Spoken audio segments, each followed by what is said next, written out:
Call to order the regular board meeting of December 3rd, 2018 at 7 p.m. The Pledge of Allegiance tonight will be led by the Anchor Bay Junior ROTC. Please rise.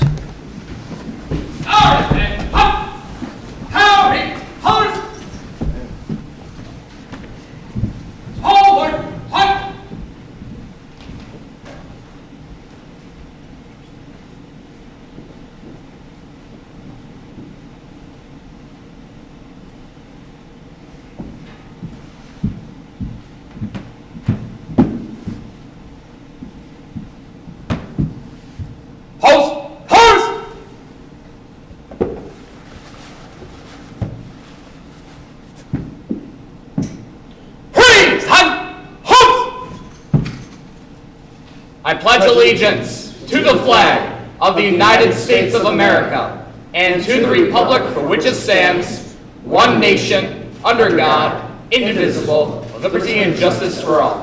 Order! Host! Ready! Peace! Guard out!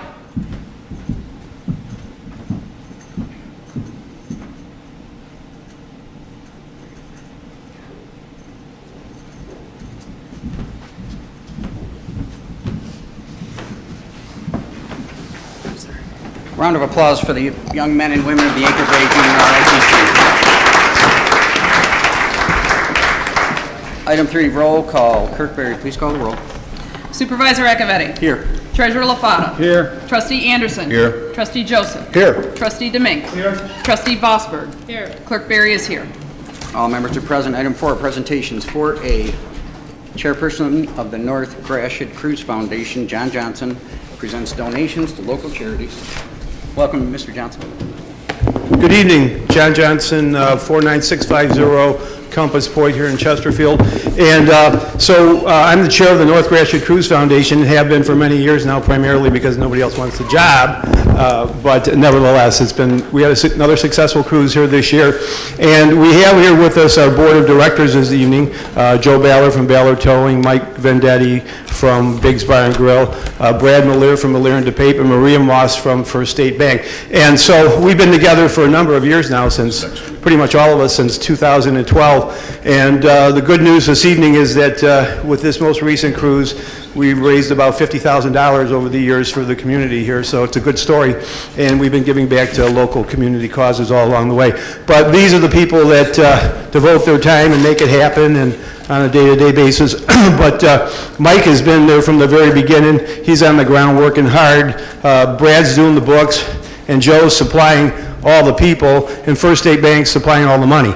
No, not really, but they are. They've been great supporters. So I want to say, though, a special thanks to all of them, but especially Joe and his company. They're really taking a leadership role on this cause.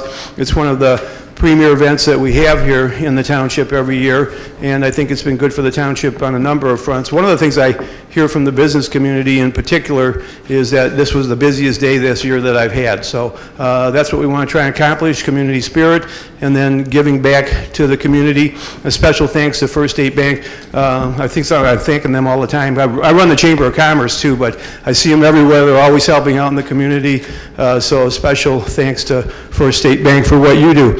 And then I'd like to thank the police and fire department here for their efforts. They make it easy every year for the event to take place. Don't scare too many people away. It's tricky business having a cruise and having people act like goofballs and, you know, try and keep a handle on all that, but they do a fabulous job here in the township. So thank you, Director Kirsten, for backing us every year and being supportive of the cause. And then I'd like to also today say a little thanks to Art Van and Coles. We use their facilities each year for the cruise event and disrupt their business, but they've been really good to us in that regard. And then I'd like to award the checks this evening. By the way, Clerk Berry is on our board. If you'd come up, Clerk Berry, she's been on our board from pretty much the very beginning as well, so I'd like her to be part of the presentation this evening of the funds that we raised from the cruise. So to that end, is there anybody here tonight from the New Baltimore Lions Club? Well, we'll find you. We have a check for you this evening. I was going to have Cindy present that. We have a check for you this evening for $500 for letting us use the stage every year, and so thank you for that. Also, too, I am the chairperson of McRest. If you all know McRest, we're the homeless shelter here in the county, and so we're presenting in my own selfish way. I made certain that this event raised $1,000 for McRest for homeless individuals here in the county, and so thanks for that. And Brad, you can give me that check, so thank you for that. And then also too, we raised for the Selfridge North Macomb Lions Club. Is there a representative here this evening? Hi, how are you? And you would be? Yeah, you're the president. Well, very good. Nice to meet you, President. Yeah, thank you for coming out this evening. They're here every year for us, the Selfridge North Lions, and thank you for your help every year. So we hope this helps your cause. Thank you very much. Yeah, what a great cause. You guys are doing wonderful work, so thanks for what you do. And then also, too, we've already awarded a $500 grant to the Boy Scouts Troop Local 149 here in the township. And then we have, for the Friends of Chesterfield PD, that we've been working with through the years. They come out to the event, sell T-shirts, do various other things to raise money. But we have $1,000 this evening for the Friends of Chesterfield PD. And I don't know who the representative is here for that. Maybe it's Trustee Joseph, but we'd be glad to. I'll come over and get the money. Okay, very good. That's smart. Cash the check right away, too. So thanks for what you all are doing to support the PD here in the township. We really appreciate it. And Brad, thank you. And then we also, don't go anywhere yet, Brad. And then we also have a check for $1,000 for the K-9 unit. Great. So the way we figured it is, the Reels family, thank you to them for what they did to bring that forward, but somebody's got to pay for the porterhouse steak. And so that's what we're going to be doing here this evening. So thank you for that. Yeah. And let me see what else we got to cover here this evening. Boy Scouts in Baltimore. I think we pretty much covered the landscape here this evening. So that's our presentation, and hopefully next year the crews will be bigger and better yet. I think we're on our way to kind of making a quantum leap. We've been around long enough now that some of the bigger businesses are beginning to recognize us, and I think we're going to have maybe a major sponsor or two next year here with the event, so we're looking forward to that. And then finally, I live here in the township, so I wanted to say thank you to all the township employees for all that they do. A great job every day here in the township. Thank you for that. And the board, thank you all for what you do. It's not an easy job sitting where all of you are sitting, and I recognize that, believe me when I tell you. I wouldn't want your job, but thanks for what you do, and keep up the good work, and we appreciate what you're doing. Happy holidays to everybody.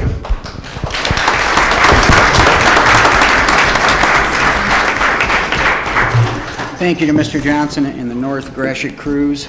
It's a great event every fall in our township. Item 4B, Director Kirsten, to recognize 5 citizens for their heroic efforts. Director Kirsten. Thank you, board members, and we'd like to call up New Baltimore resident Megan Dibianca, Mary Jones of Chesterfield Township, and Laura Maro of Chesterfield Township. If they're here, if they could stand next to me.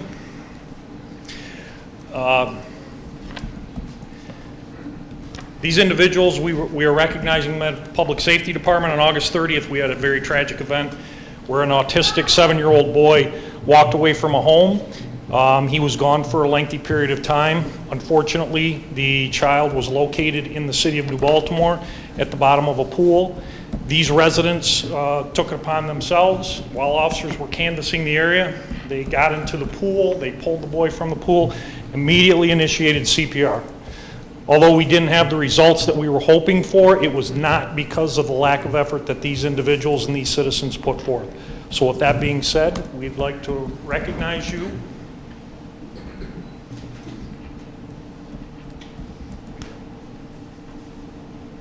We'd like to recognize you with our department certificate and our patch, and also a coin. This is a department challenge coin.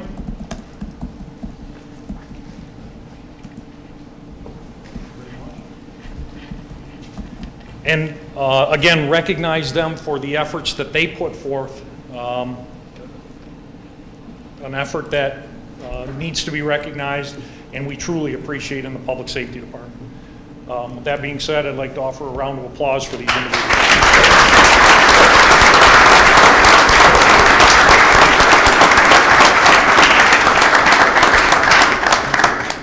Thank you. Thank you. Thank you.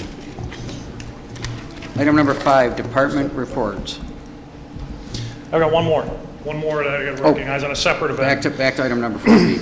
Brianna Van Wazenhove. Brianna did an amazing thing. Brianna had a sleepover at her grandfather's house. Approximately 5 a.m., Brianna awoke. Her grandfather was suffering a medical emergency and he needed assistance. Brianna, being the only one in the house, picked up the phone, dialed 911, was able to answer the appropriate questions, was able to communicate with the dispatcher, relate to the dispatcher what the problem was. EMS and firemen arrived, and life-saving efforts were successful on her grandfather, a 6-year-old.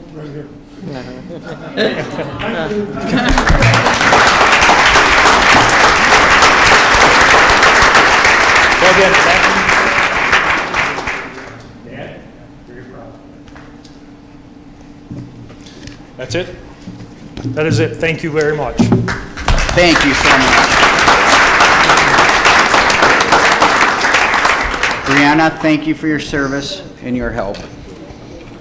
And thank you, Director Kirsten. Item number 5, department reports. This is where departments can give the boards and the public updates on their departments. Good evening, everyone. I just want to give a quick update on our Miller Court Pump Station. Construction is underway. The contractor was able to set the majority of the station today, so we're making progress. Although the weather's been rough, we're gonna charge through it, and everything's going well on Miller Court. And again, for the people that live on Miller Court, we do apologize for the holdups of the traffic back and forth. It is a fairly skinny street, and we got a lot of equipment out on the street, so we appreciate your patience through this project, and we're doing the best we can to get this installed and out of your way as fast as we can. So that's where we're at with that. Thank you. Thank you. Any Director questions? Kirsten. Questions from the board? Thank you. Director Kirsten. My presentation is going to be a little bit longer, if you'll bear with me. This is a supplement. A little over a year ago, in September, we moved to the public safety model in the police and fire department, the administrative level, and what we did was we've taken a data-driven approach look at how we handle, manage public safety, and how we serve our residents. What we did was we looked at the cost. We also looked at the data, both police, fire, and EMS, and we looked to identify effective areas and ineffective use of resources. If you look over to the slide.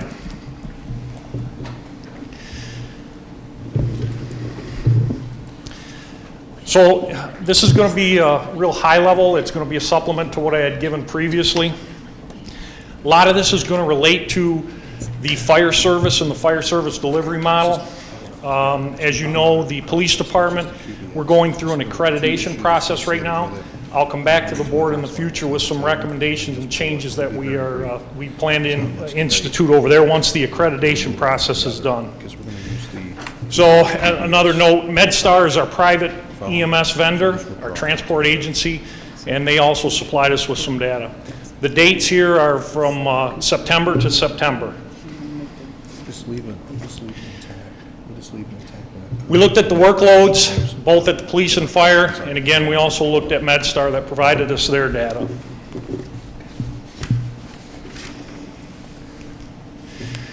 This is the current configuration of the public safety buildings in the township. Station 2 on Jefferson, that is currently closed. It was closed in July while we evaluated not only the structure but how we function inside that building. This is the crime map. This is based on a year's worth of data. The yellow represents 15 plus calls to that specific area, and it gets orange if you go above 15. That is basically, the map shows where our call volume comes from in the township. And again, this is law enforcement. This is fire incident. Those are the blue dots. Those are address specific. And again, note that this, I'll go back, this is from September of 17 to September of 18, again, to represent the time that we instituted public safety. One of the things we did in July of this year was we closed Station 2. Again, you'll see on the spots are represented, Station 3, Station 1, and Station 2 on Jefferson. These are the coverage areas of the 2 stations that were currently configured. This is a 2.5 mile radius. The 2.5 mile radius represents a 4-minute response time. The 4-minute response time is the target that we're looking at for any response for a call for service in the township. As you can see, the 2-station configuration that we're using right now with Station 1 and Station 3, we are well within the national standards, and we have actually overlapping by the 2 stations. This photo represents the configuration when we had all 3 stations up and running prior to July. You can see that there was a lot of overlap in both stations, and there was an area in the north end of the township that is left uncovered. This is problematic for us, and this is something that in future dates and future presentations I'd like to address. So our community data is pretty well known. SEMCOG data, a little over 30 square miles. We have major intersections, 94, high volume roadway, Gratiot, the mile roads, Hall Road, M59, and 94. We do encompass about 2.8 miles of waterfront. This is our budget, our financial picture. Again, the amended budget for 17, and then where we're at in 19 based on departments, and which also includes our dispatch operation. Fire department statistics from September to September. Roughly total EMS calls 2,600, total calls overall is 3,659. Total EMS or medical calls is 2,668. We have reported roughly 80 fires. I note 80 fires because fires is noted or documented differently. A fire could be as simple as a garbage can fire or a large structure fire. What I'll reference here in the bottom, if you look and see total mutual aid given, 18, and total mutual aid received. Mutual aid is when other departments from other communities respond into our community and provide assistance due to the nature of the event, usually a large fire. So in all reality, the total number of mutual aid calls is 16. Those are generally working fires. Now I'm going to classify a working fire as where we pump water from the truck or connect to a hydrant to extinguish the fire. Another note I'd like to make on the bottom, you'll see average on-scene time for the firefighters. 80+% of our calls are medical calls. As you can see, we average about 10 calls per day right now between the stations. Our average on-scene time is 20 minutes. You'll see the salary increases or the salary range for the firefighters. New hires, $67,000. That's all encompassing. A 4-year firefighter at the max is $102,000. Another item on the bottom I'd like to point out, our current ISO rating, that's our insurance rating throughout the community. We're a 4/4Y. The Y is a divergence that's applied to the calculation. 4/4 is not bad. It's relatively good. What I'd like to do is improve on that also here in the next, coming 12 months. Call volume per station. You'll note that Station 2, again, was closed in July. This was the average response time per station during that September to September time frame. well within the national standards. And again, this is from time of original call to time on scene by the firefighter. The variables are the different stations.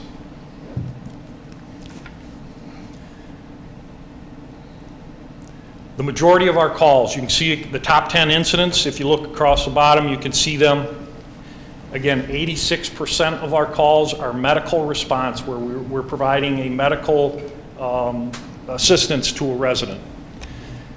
One thing I'd like to note, when you look at that call volume and the call type, if you look over to the response by unit, which is the apparatus that we utilize, you'll notice that we are using large vehicles to respond to these medicals. That's an area, again, that we need to focus on and become more efficient in.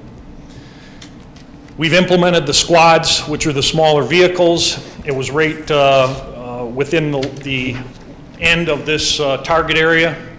So the numbers, hopefully in the next coming year, 12 months, in the next window area, will increase their use. Police Department, roughly 25,000 calls a year. The SIFA, S-I-F-A, that is self-initiated activity created by an officer, usually a traffic stop. 7,400 calls initiated. Our average call volume at the police department is 68 calls per day. Average staffing is just under 4. Our nights is a little over 4. All-encompassing new hire for a police officer is 87. A 4-year patrol is 120. Our overall response time to all events in the police department is a little over 6 minutes.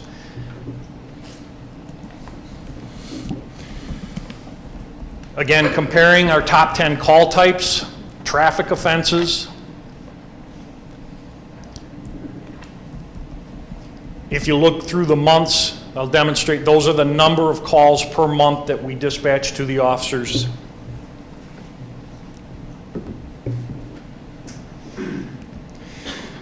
MedStar, our community partner, our transport agency. They are privately owned. They provide both paramedic advanced life support and basic life support, supplemental response. They're a multi-county vendor. They are probably the second largest EMS provider in the state of Michigan. Their total response is 3980. They break them down a little bit differently. Emergency response is lights and siren. Non-emergency response is just a simple transport. Their average response time is 5 minutes and 20 seconds. Non-emergency is 7:42. Again, all of these response times are well below the national average and acceptable. If you look across their call nature, again, compared to the fire department's response, they're pretty consistent.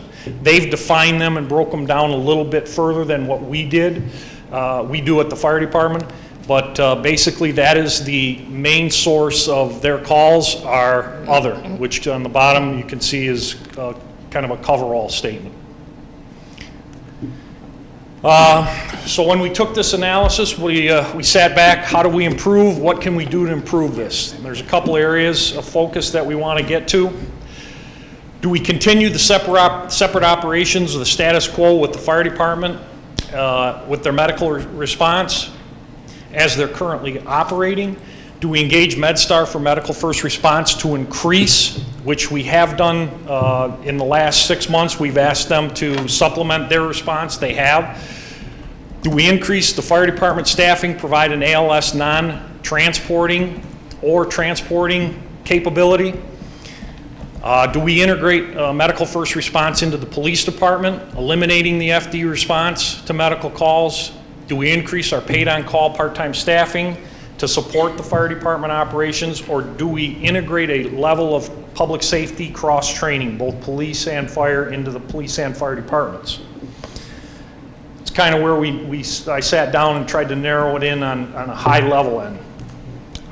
So the cost of those topics are basically here. The current status quo is $12.4 million.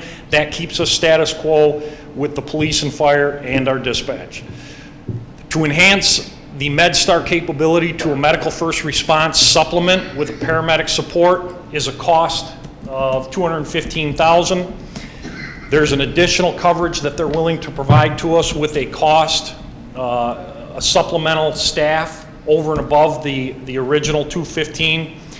That's another 114, and that'll be based on volume, call type, and location. The cost of implementing paramedic training and equipment in our current fire department, roughly it's $7,500 in training costs and equipment if we get into the non-transporting ability.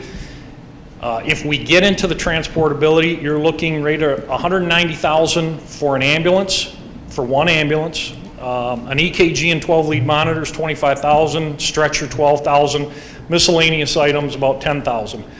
For a total of one unit of $237,000. I times it by 3 because if you have one, you need a backup. If you have one at each station, you're going to need a spare. So I times it by 3. Roughly, our capital investment is $711,000. Now you see in the bottom, that doesn't include the cost of adding personnel at the paramedic level. I calculate that at 6. There's another $406,000 capital investment that we would have to go down this avenue. We would have to fund. Roughly $1.1 million initial investment for that capability. Cost of training the police officers, there's cross-training at an EMT level is roughly $1,500 a student. I picked 9 based on our staffing levels and the call volume, roughly $13,000. At that point, we have to there's a state licensure test that they have to pass. So once they take the training, we've got to make sure that they pass the state exam. And then the last point was supplemental part-time firemen, our paid-on-call staff, which we are enhancing, but roughly that training at that level is roughly $3,000 per student. And again, at that level, we've got to guarantee that they pass the state exam. So the summary, again, working fires are a rare event here in Chesterfield. All working fires that we have structurally require a mutual aid response from our neighboring communities. The supplemental services to the police department, fire department, and MedStar can increase our operational expenses, can increase our residential safety once training is achieved, and that's the key element, is you have to be licensed and certified and capable of training or providing that level of care at that level. One of the side notes, our fire department currently lacks the ability in the technical service area in certain emergency response events such as a boat, marine rescue, trench rescue, and hazmat events. That's another area of focus that we really have to key in on that we've been lax for many years. And also the fire department lacks a presence in Chesterfield, specifically with the areas of commercial inspections and inspections as a whole. Again, we have already taken steps to fix that. That's going to be an organizational attack that we're going to take on this year. That basically summarizes the evaluation side of it. I'm going to go into the Fire Station 2 now a little bit deeper. As you know, the last presentation I gave to you, you'll recognize some of the pictures. Station 2 is needs some critical updates as it's currently constituted. HVAC, roof, structural problems, electrical problems. Some of them we've already discussed at length and have been highlighted. We had a third-party vendor come in and we evaluated, took roughly 3 months to evaluate the building. They had some engineers come in, look at it. They've studied it. They've come up with some options and some plans. Just some preliminary summary costs that I want to get to replace the roof and remove it. These are the costs to replace the metal coping around the roof, insulation, roof material, the poly for the roof. All of those costs are listed here. Exterior walls are crumbling, they're failing. Prep paint and caulk, temporary bracing to the steel structures around the bay door openings are failing. HVAC system, completely new system, would have to return to a rooftop unit. The rooftop unit was removed some time ago. We would have to replace that unit. Hose dryer we added back in here, and replace existing exhaust fans in the apparatus room. Plumbing, there are plumbing issues. They're all original plumbing. The engineers recommended that we pull all the fixtures out, replace them, modernize them, and update them. Electrical, one of the bigger issues, the entire building would have to be stripped, rewired, and brought up to code. Site work, there's drainage issues on the building. The site is basically retaining water, and that led to some of the failures that we've experienced, some of the failures of the building. So that is the $25,000 is the cost for the site work. Roughly, option one, which we presented with the architects, we basically came up with three. Option one was a fix, return the building to its original designed state. And this is the cost. That means it wasn't built for 24-hour sleep quarters. It would return it to its original size in the bays where the fire trucks sit. This was the cost for that project. I'll throw a caveat in there. The bays as they currently sit don't fit our current apparatus. Yes, you can get the trucks in and out, but they're not high enough, and they're not wide enough, and they're not deep enough. So to rebuild that in its current state, there's still issues with it.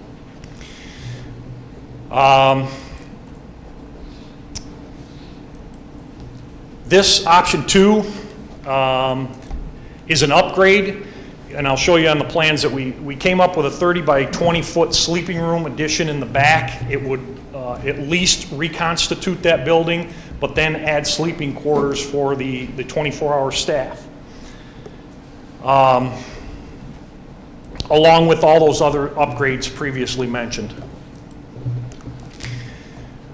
The cost of demolition and replacing the building with a brand new fire station on that site is roughly $1.6 million. With that, we would get the bigger bays, we would get the larger quarters, we would get the updated building, we would get the updated site work, driveways, open bays. So with that being said, in my previous presentation, since it's a fire station and I have a hard time finding a value for that fire station, I had the assessing department go out and look at it and kind of compare it. The building's value in itself is anywhere from $300,000 to $400,000 as it currently sits as a fire station. Just to give you a reference for some of the numbers that we're looking at. These are the plans that we came up with. You'll see option one is just a return to current existing. Option two is the addition out the back. And then this would be just a draft plan on the bottom of option three with a whole new building. Wider bays, longer bays. And then the other two drawings just simply reflect where the building sits on the current parcel. So I'll give you some recommendations on the end. I'm going to roll right into fire station number one, which is currently underway. Fire station number one is on 22 Mile Road at Gratiot. It is a structure that, again, did not meet the needs of our current day staff. We have, we sat down with a architect. We've developed and have drawings for a new plan or an addition. It's roughly a 3,000 square foot second story addition, along with 2 additional high bays and a training tower on one end of the building. We'll be coming to the board. We've been working with both the architect, the facilities coordinator, and the fireman. We'll be in February with hopefully some construction drawings and seeking approval to move forward. This project at this fire station is going to double the size. The projected cost is $1.5 million.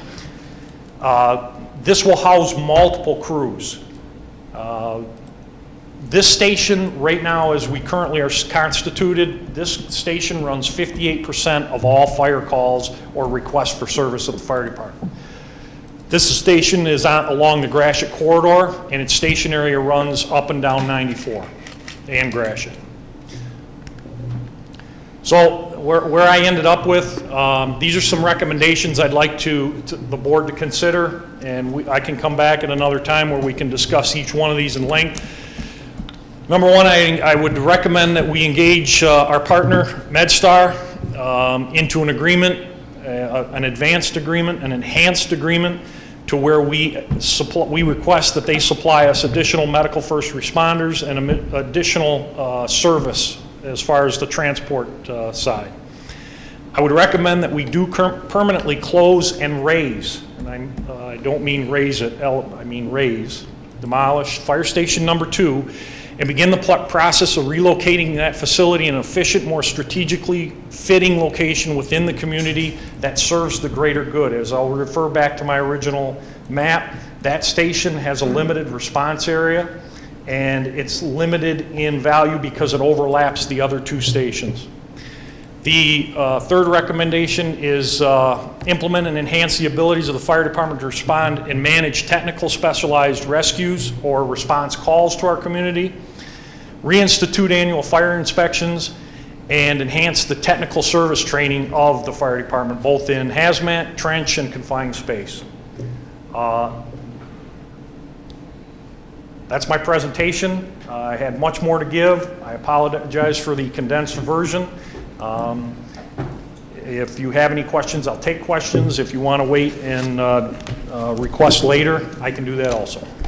Thank you, Director Kirsten. Thank you, Director Kirsten. I know there's been a lot of discussion and asks for this presentation. There are no action items immediately on this presentation. Just about every item on there will be back in front of us, probably multiple times in the future.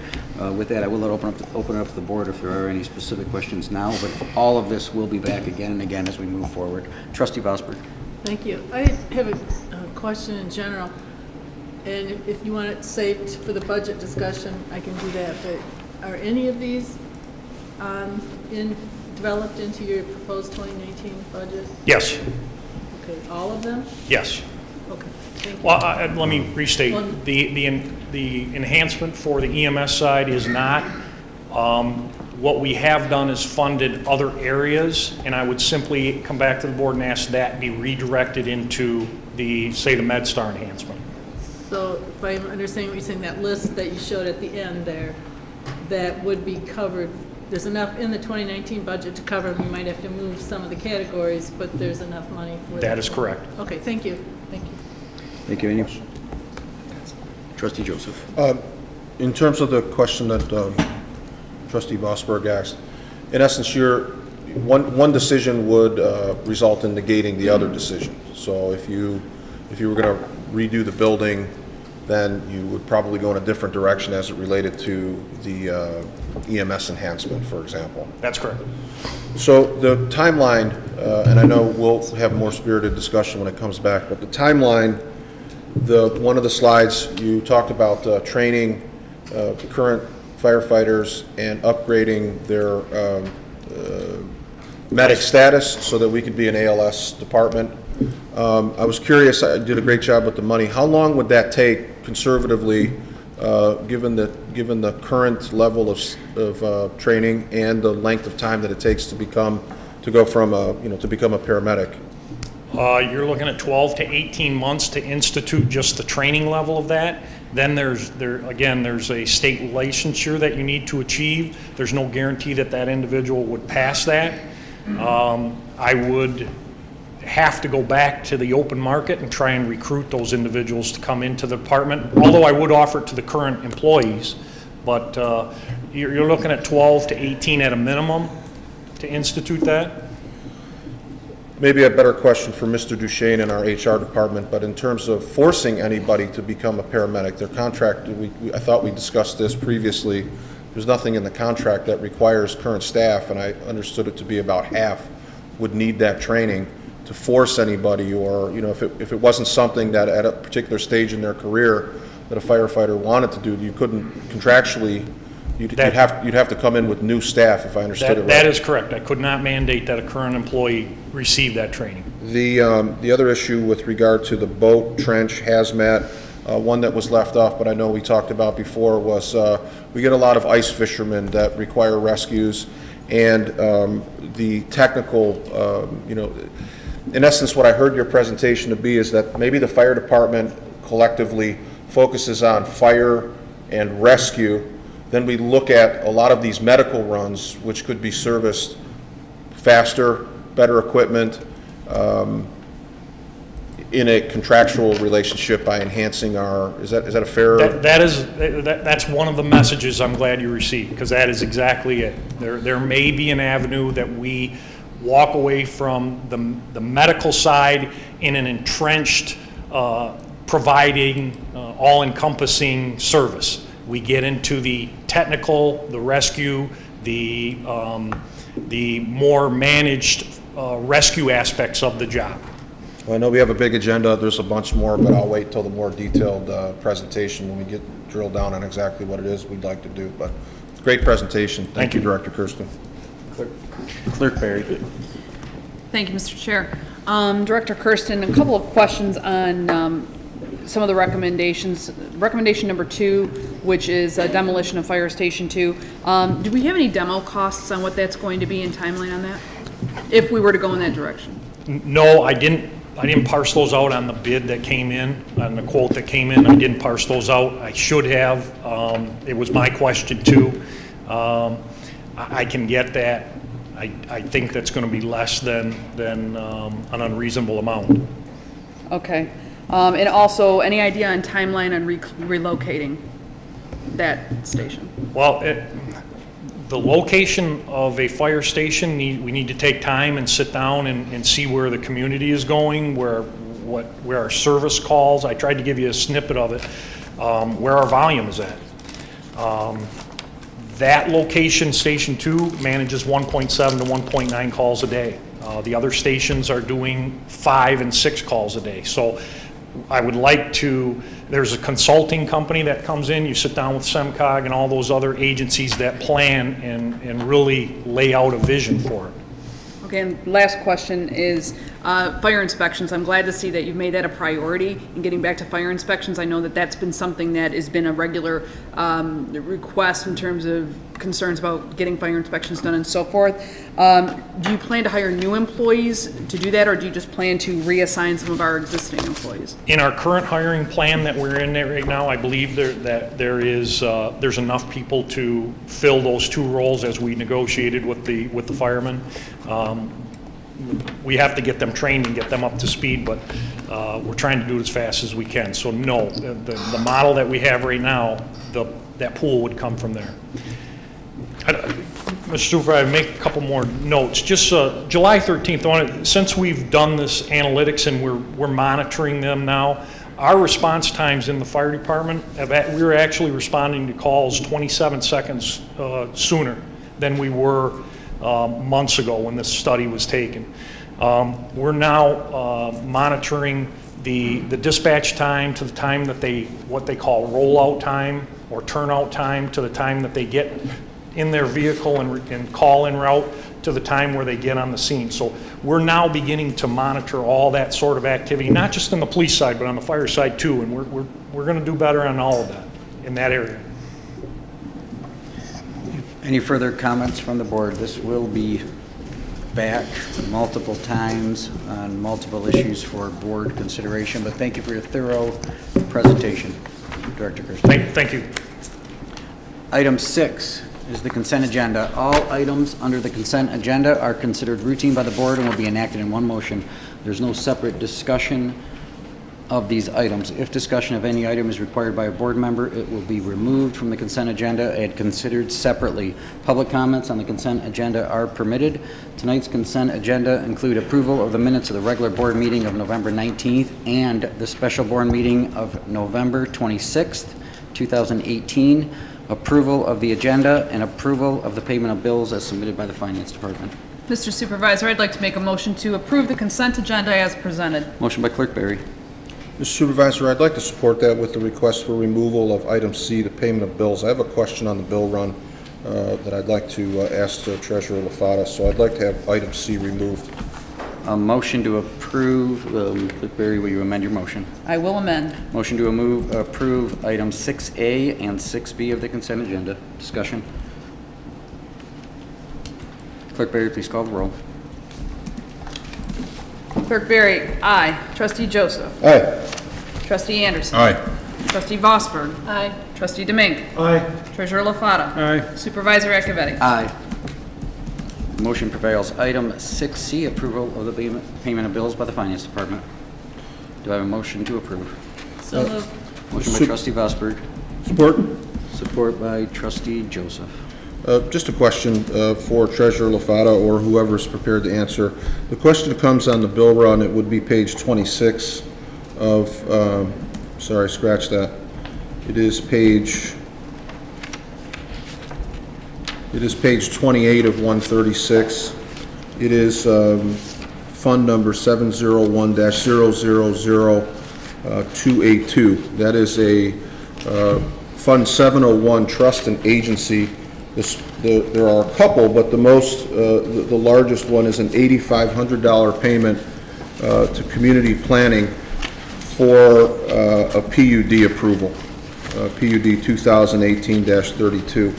And do we have invoices on that? Because I was trying to determine what that is for, Mr. LaFata, and I have no invoices that correlate with that. I did ask your department and the Finance Department for invoices for 2018 regarding community planning as well as trusted agency, and I didn't see that one in there. Is that because it's recent, or is there an invoice that supports that? Treasurer LaFata. I recollect the invoice for $8,500 from the Community Planning LLC. That invoice comes to me with a sign-off from our planner, Jonathan Palin. There's nothing in there for backup other than I think it's stated $8,500 for the One Town Center PUD. Other than that, there was nothing else in that invoice package. Mr. Supervisor, just as a follow-up, looking at the Township Planning Department fee schedule, there are fees, whatever developer or project is going forward for engineering, township administration, fire department, and the planner. I don't see anything in there, and I'm sure it's been done, and perhaps we could get further clarification from the planning department. But I would ask that we hold that until we find out what this fee structure is all about. I don't see anything in our ordinance or the current fee schedule. It's a very large amount, and I don't know what it's for and what authorizes it. So I'd like to see more, and would ask that we approve the bill run minus that one line item until we get clarification. I think it'd be prudent of you to look at the contract with our planner, but there's would you like to revise your motion? Clerk Vosburgh on the check, or Trustee Vosburgh. Is there? I have the contract. Could you point me in the contract where that would afford the $8,500? I'm not sure if the open meeting is the time to open up that contract, or we have a whole meeting in front of us. If Trustee Vosburgh would amend her motion to approve the payment of bills with the omission of that one bill, you can proceed. Well, those bills have already been reviewed by somebody, right?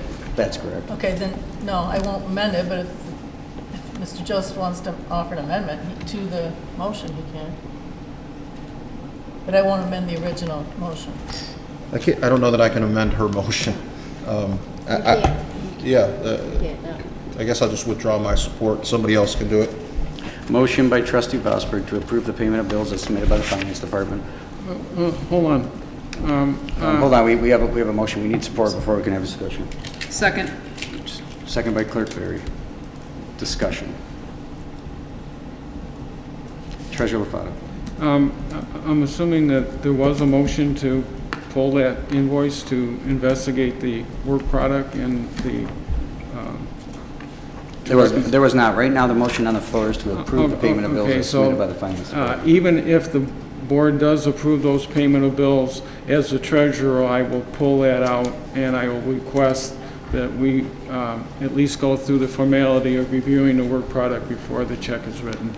I would expect that you would, because that is your Your duty. Motion by trustee Vosberg, support by clerk Berry, to approve the payment of bills submitted by the finance department. Clerk Berry, please call the roll. Trustee Vosberg. Aye. Clerk Berry, aye. Trustee Anderson. No. Trustee Joseph. No. Trustee Demink. Aye. Treasurer LaFata. No. Supervisor Acciavatti. Aye. Motion prevails. Item 7 is the public hearing. 7A, a public hearing to hear comments on the proposed Charter Township of Chesterfield Township Budget for the 2019 fiscal year. Mr. Supervisor, I'd like to make a motion to open the public hearing. Motion by Clerk Berry. And I will support the motion to open the public hearing. Clerk Berry, please call the roll. Clerk Berry, aye. Supervisor Acciavatti. Aye. Trustee Anderson. Aye. Trustee Joseph. Aye. Trustee Demink. Aye. Trustee Vosberg. Aye. Treasurer LaFata. Aye. Motion prevails. The public hearing is open at 7:51 p.m. If you turn your attention to the wall, if someone could hit the light a little bit. A quick presentation on the 2019 fiscal year budget. The budget in front of you has 7 or 6 funds. The general fund, the public safety fund, which we call 205, the building inspection fund, parks and recreation fund, which is primarily for programming. Brandenburg Park has a separate fund, and the water and sewer fund. The general fund operating millage that this budget will be, that we'll be approving tonight via resolution is .7776. We missed a 6 there. Public safety special assessment at 8.0 mils, which was approved this summer.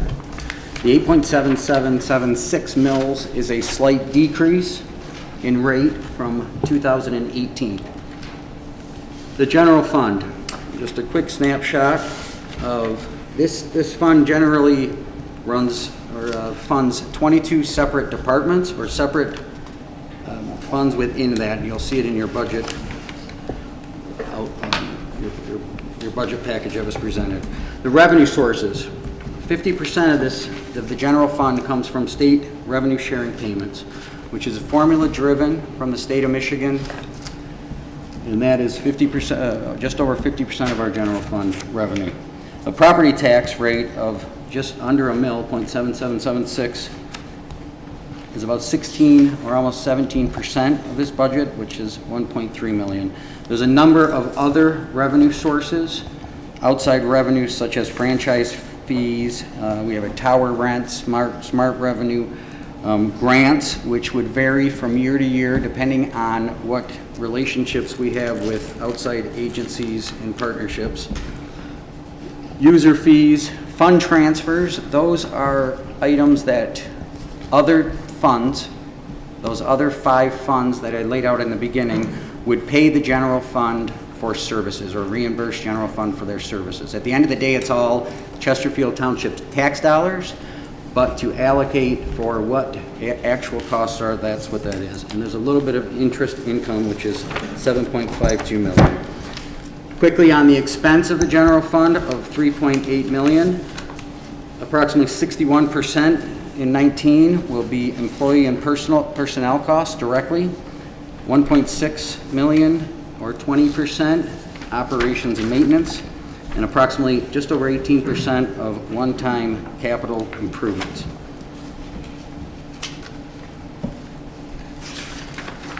Quick snapshot of what that looks like. The revenues on top, the expenses in the middle, summary of a position of a negative $788,000 with one-time capital improvements of 1.562 million, which puts the general fund operating position, which is the important number I want to focus on, of just under $800,000. A couple of the highlights are from a capital improvement standpoint. You've seen a ton of progress on the Marine Memorial out front. This board did have discussions, and part of this is to move the furnishings from the Veterans Memorial behind that Marine Memorial, which we expect to be finished this summer, long overdue for many, many years of stagnant funding. That's in here. Parking lot improvements of Chesterfield Municipal Complex. This is something that we discussed in the work group with the team, becoming a safety hazard, and many of the parking lots are beyond repair. We are partnered with the state for a small grant to assist with the veterans piece of that. So I don't know if we're going to tackle that entire project this year, but part of it will.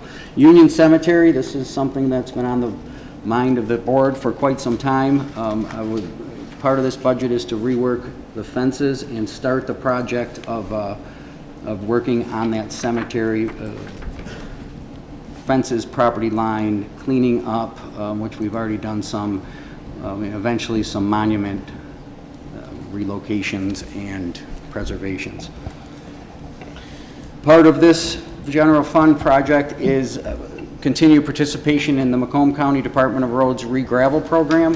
One thing, and that is very, very evident, is if we as a township do not start participating in our road problem, even though as a township we are not privy to Public Act 51 monies, it is very clear that this problem will not be solved by the federal government, state government, or county. The problem is just too big.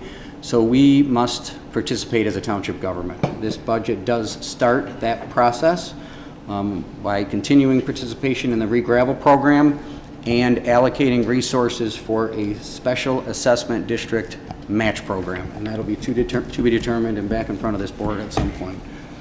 The Weber Paddle Park project is one that has been on the mind of this board and this community for quite some time. Property was donated quite some years ago. That project is moving forward with the help of a DNR trust fund grant. There's some renderings.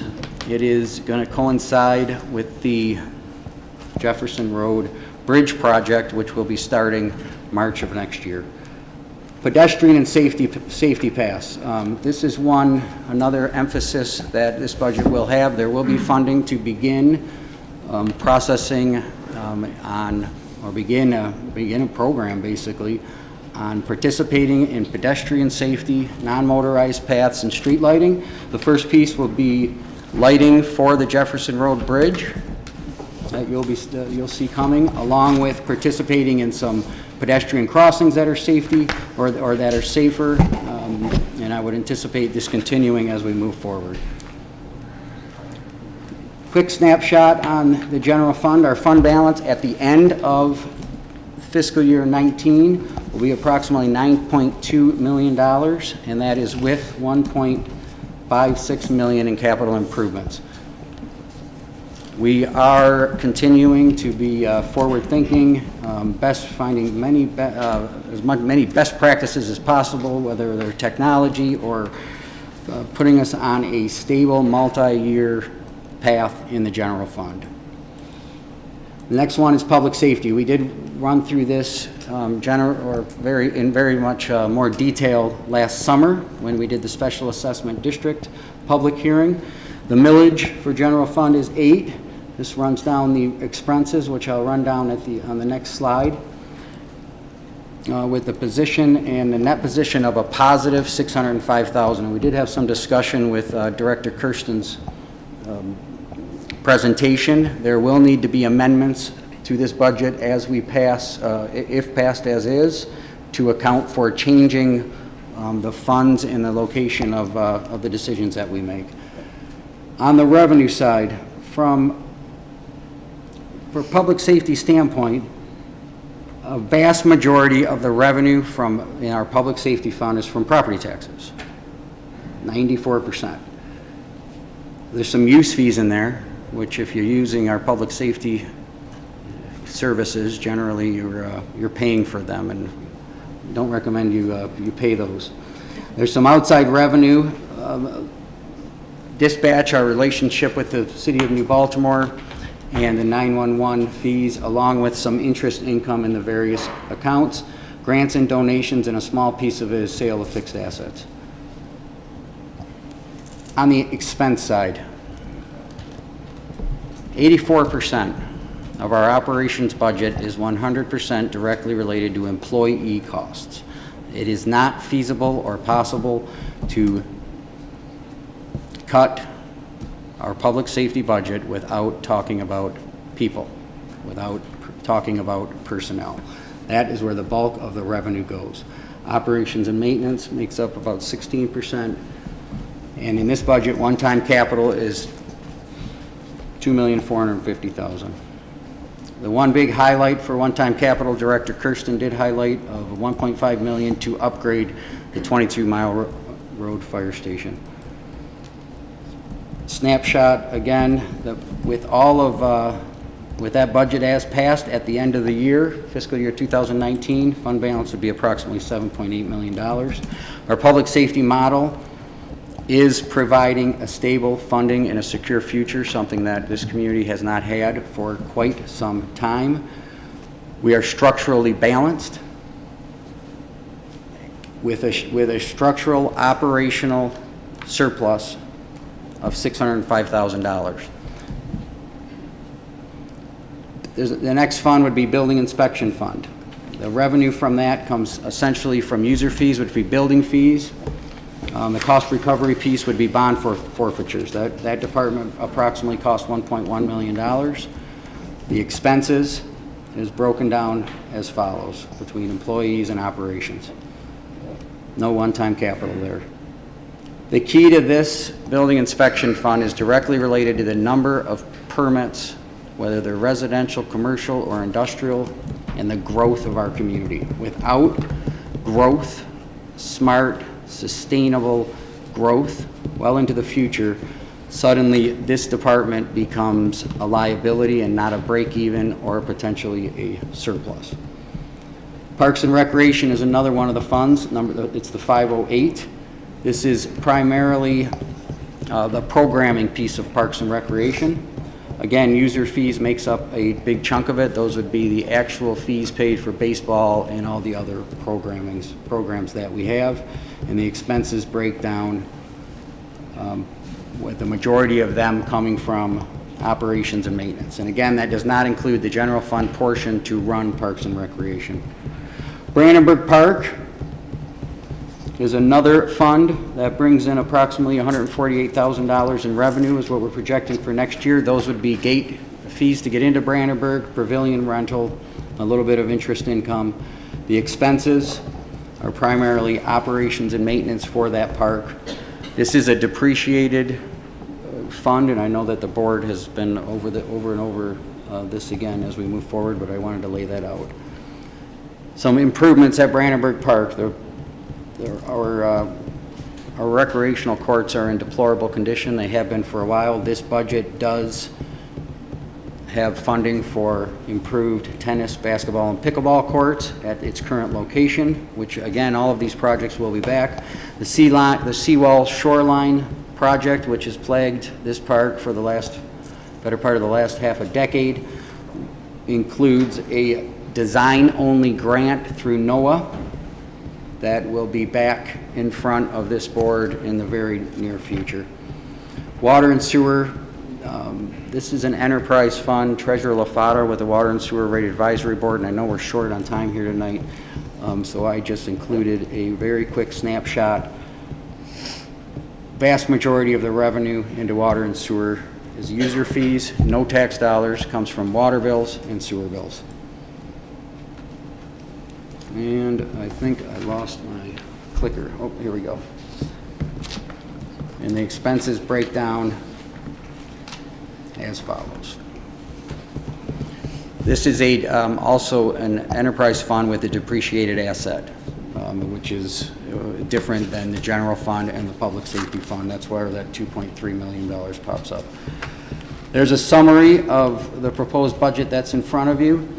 This budget is structurally balanced, which is something that this community has been missing for quite some time. No new debt with this budget. Healthy fund balances. It maintains our AA- bond rating. Emphasis on investments in facilities and parks and pedestrian safety. and it puts us on a solid foundation for the future of Chesterfield Township. I did run through that very, very quickly, and with that, I'll open up the public hearing, or open it up to the public for comments on the budget. And there will be an agenda item to approve the resolution as we move forward.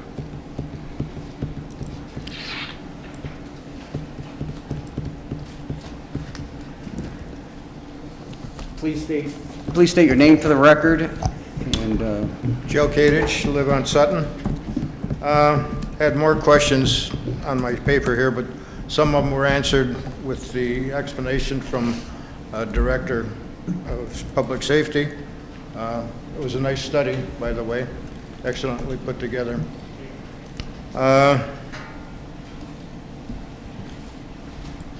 Basically, in the Township Hall and grounds that you set up, that part of the funding, there's $1 million in there. What does that million cover? That we'll keep track of your questions and okay, and answer them at the end. Okay. I saw about the roads. The fire budget, the 1.9 mil added to that, I presume, is because of the fire hall that's being done. I had some other concerns, though. The DPW budget that has depreciation in it, usually, which is an argument, is that cash or is it a number? But it's added as cash to the budget.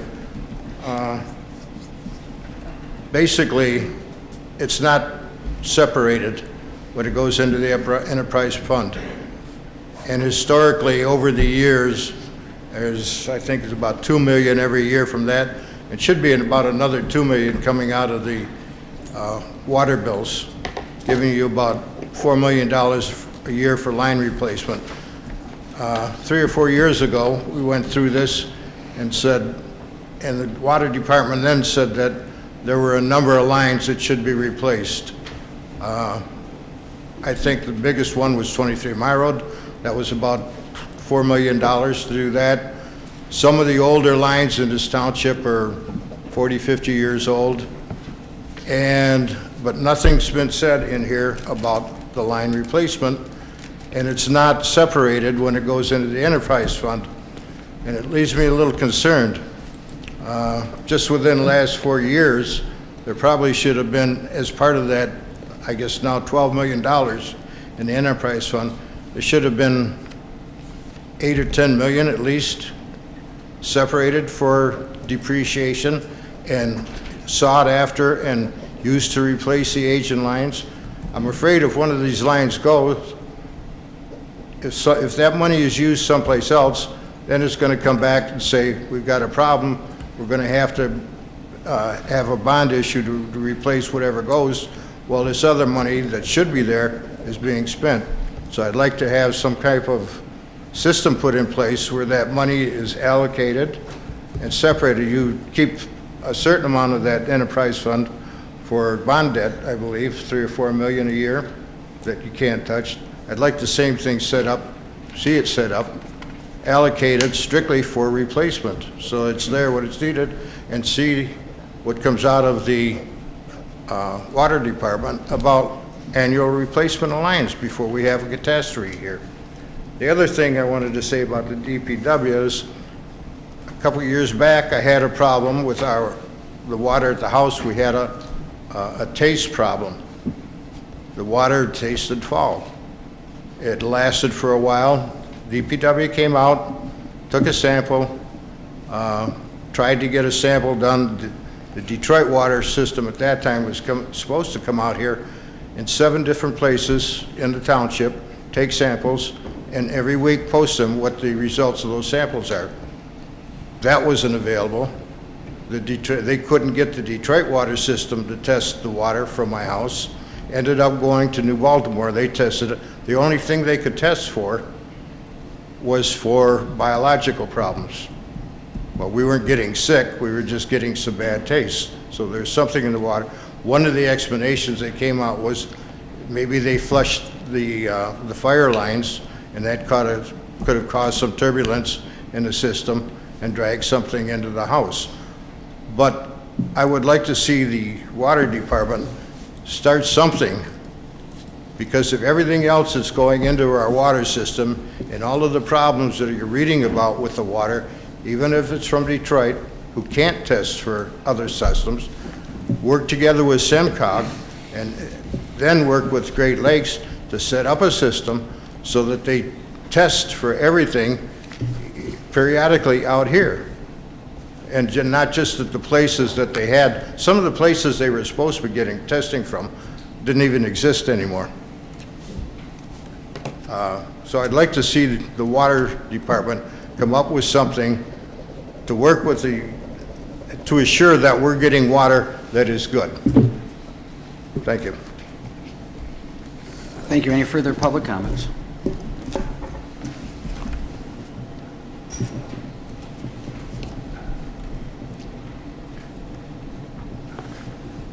See no further, oh, thought we had one. This is a public hearing.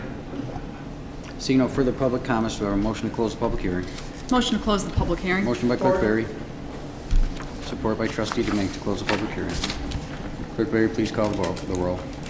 Clerk Berry, aye. Trustee DeMink. Aye. Trustee Anderson. Aye. Trustee Joseph. Aye. Trustee Vosberg. Aye. Treasurer LaFata. Aye. Supervisor Acciavatti. Aye. The public hearing is closed at 8:12 p.m. Item 8, the regular agenda, 8A, approve the Finance Department's request for final budget amendments to the 2018 budget and to complete all inter-fund transfers.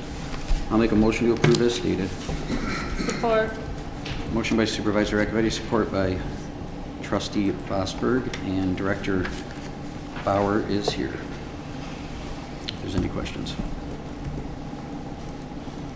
Any comments from the board? Any comments from the public? Motion by Supervisor Acciavatti, support by Trustee Vosberg. Clerk Berry, please call the roll. Supervisor Acciavatti. Aye. Trustee Vosberg. Aye. Trustee DeMink. Aye. Trustee Anderson. Aye. Trustee Joseph. Aye. Treasurer LaFata. Aye. Clerk Berry, aye.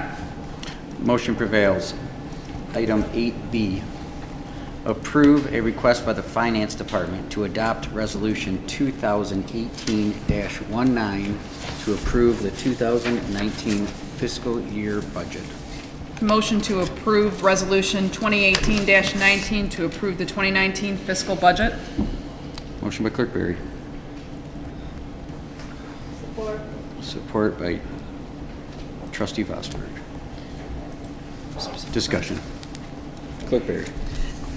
Thank you, Mr. Chair.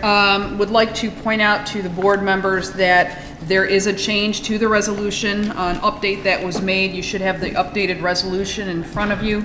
In the board packet, the change specifically addresses the general fund expenditures. In your packet, general fund expenditures were listed as $7,802,804. And in your updated resolution, which will be the one that we are approving, expenditures have become $8,321,803.99. Discussion from the board. Trustee Joseph. Thank you. If I could start just by addressing some of the concerns that Mr. Kadich raised.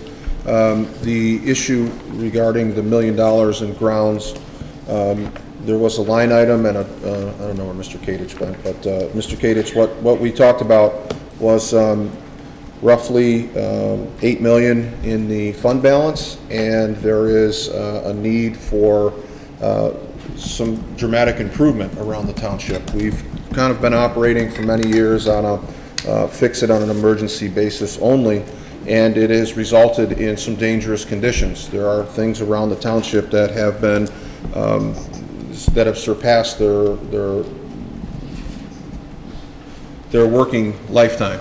Parking lots being one of them, particularly around township grounds. So what we have adopted is a policy that I really do applaud Supervisor Acciavatti and the team, which is a capital improvement process.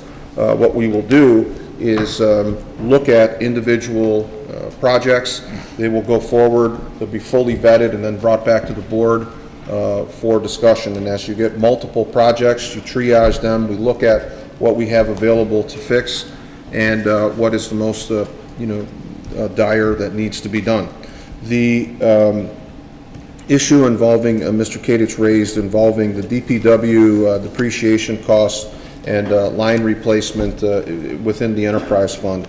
It's been a hotly contested topic for many years. When I chaired the Sewer and Water Rate Advisory Board and leaving it to Mr. LaFata here a couple of years ago, the enterprise fund is an area that we've talked about in great detail. Basically what it is all the monies that have been paid by customers for your water and sewer after the commodities are paid and Great Lakes Water Authority and the Macomb Drain Intercept is paid, whatever monies are left over in essence go into this enterprise fund. They are there for repair of lines and maintenance of lines. Sitting on roughly 12 million. If you recall, a few years back there was a proposal to increase the water rates by roughly 50%, and the board looked at whether or not we could use enterprise funds to offset that. We created a water and sewer rate advisory board which took a look at a number of issues. We ultimately decided not to pass on a 50% rate increase, but the work to determine how we spend that enterprise money is ongoing. There are serious questions, and as Mr. Kadich pointed out, we have some lines that are extremely old and have completed their life expectancy. So that enterprise fund will be utilized in the same way that we are looking at capital improvements out of the general fund, and that is Mr. Coddington and his team are actively assessing all of the township needs, the underground engineering that's going into a very detailed list of what needs to be done and when. Also inclusive of that are issues that if we have a calamity, at what dollar amount do we bond out, which is critical that Supervisor Acciavatti talked about our bond rating. If we have a catastrophe that's in excess of several $1 million, is that something we elect to pay out of the enterprise fund, or is that something that we bond out? Those are all discussions that need to be had prior to an emergency, and that's really what this budget process has illuminated, and that is the area that we are kind of moving towards. Overall, on the budget, there are a couple of issues that still bother me a bit. We have 8 mills for public safety. I think when the voters look at the special assessment district hearing and we talk about what we do with that 8 mills, there are things that don't show up. When people think of public safety, they think police, they think fire, bullets, fire trucks, hoses, all of those kinds of things. Well, there's a entity in there called administrative fees. They equal about $250,000 next year, and those are for things like maintaining the grounds at the police department or the fire department, to clean the building. And I think those things should be paid for out of the general fund. Personally, I don't believe that residents want first responder money going to bureaucratic things and cleaning the grounds. I think at a minimum, our first responders should have a building that is clean, grounds that are maintained without $250,000 annually coming out of their budget. It's an area that I raised during our work group. I'll continue to raise it, and I hope that our board maybe takes action to correct that in the future. On the whole, very satisfied with the budget. I like the way we are now looking at capital improvements and taking inventory of what needs to be done and talking about them in the budget process instead of just fixing things on an emergency basis. There are some really talented people in our organization, and one who I've been particularly impressed with is Mr. Sonnenberg. He is our facilities guy, if you will, and what he does is he goes out and he looks at everything that you own as a taxpayer, and he gives the board feedback on what needs to be done to keep that in the asset side of the portfolio. There are some really innovative ideas that he has with regard to Parks and Rec. He's very much a visionary, and I appreciate his work. Every presentation that he gives, very detailed, very thorough, and it's a good indicator of what kind of things we have to look forward to in the township. And I can't thank you enough, Mr. Sonnenberg. You do an excellent job, and I appreciate all that you do, particularly in our Parks and Rec department, and some of the ideas that I know you're really interested in taking a look at. We got to deal with other things a bit more pressing right now, our fire department and police department, of course.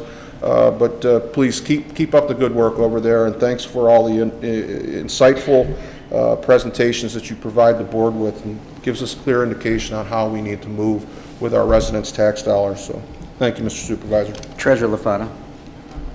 I'd like to answer Mr. Kadish's question. The Sewer and Water Department has a detailed capital plan this year, and in that capital plan is the 25-mile water main for replacement. They're going to spend some of that depreciation money this year. Any further comments from the board? Trustee Joseph. I'm sorry, I just left out one. I'll let you go back Thank again. you. Thank you. Number There's two no for more. you.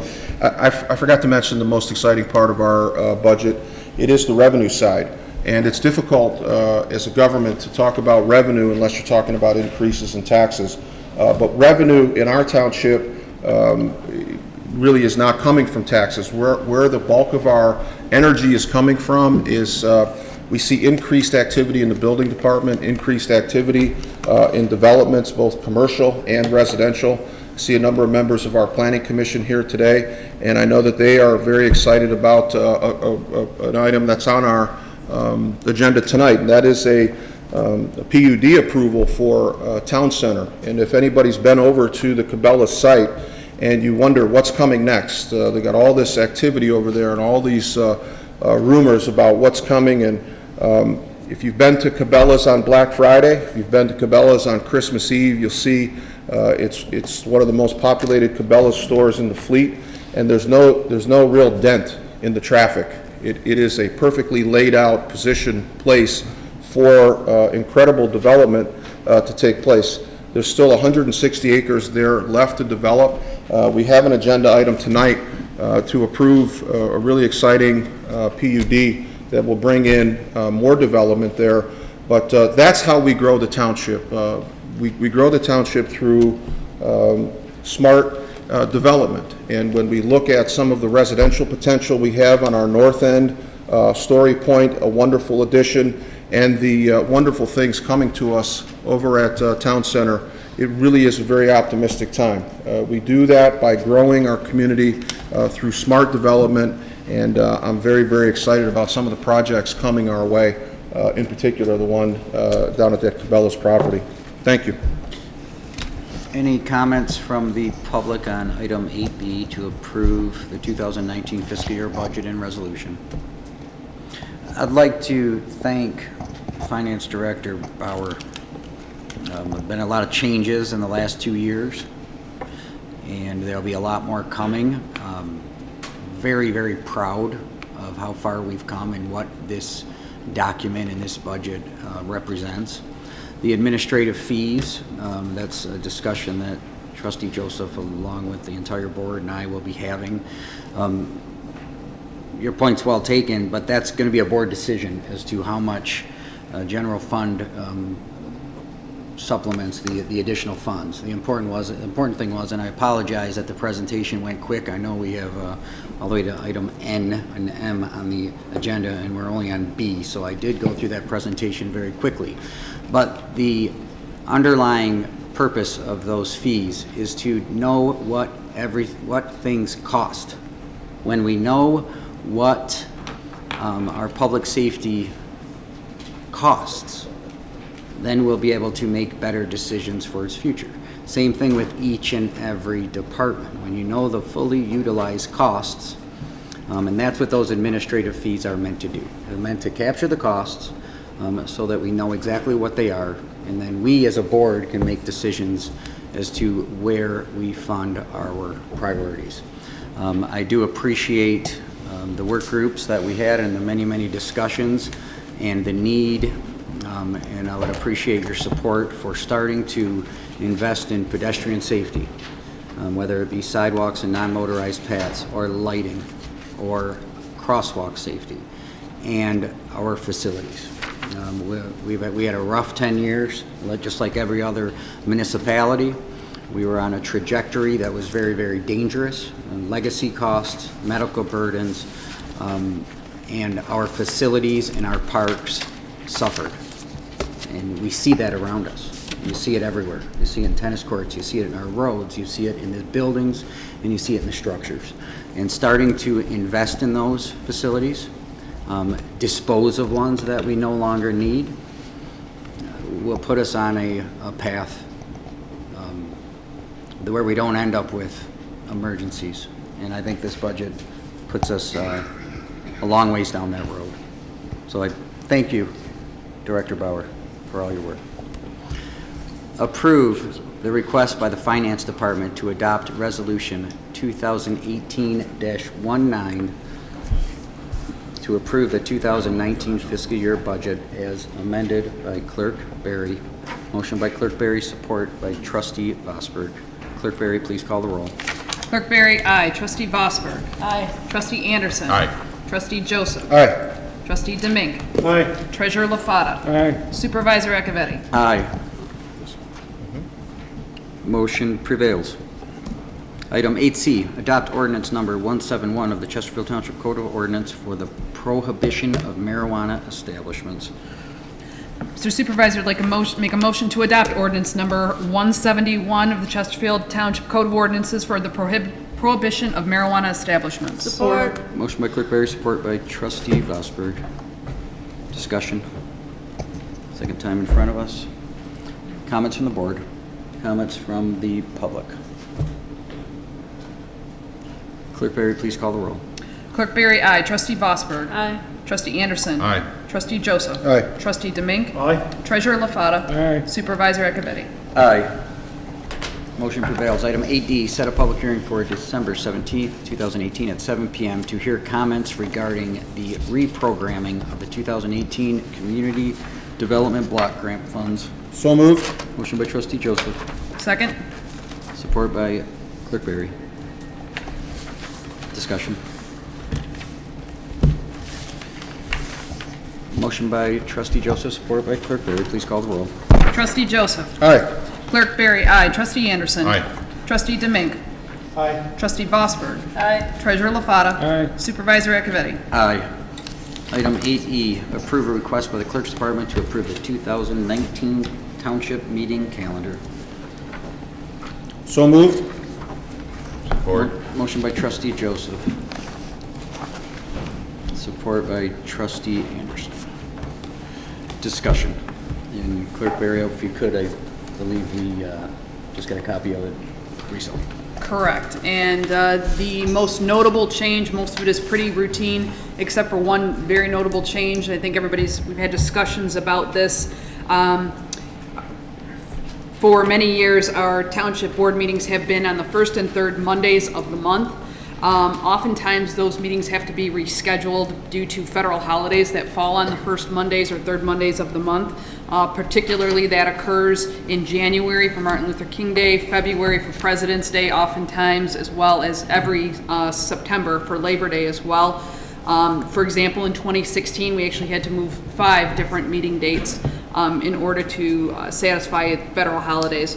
So there was some discussion, and it's been actually suggested several times throughout the years to perhaps consider having board meetings on Tuesdays, so that would be more predictable, not only for board members, township staff, but also for the public as well, so they wouldn't have to miss meetings or not know when they were coming. So what we did with the calendar is moved the township board meeting dates from the first and third Mondays of the month to the first and third Tuesdays of the month. And with that change for 2019, we should not have to reschedule or move any of those meetings due to those federal holidays.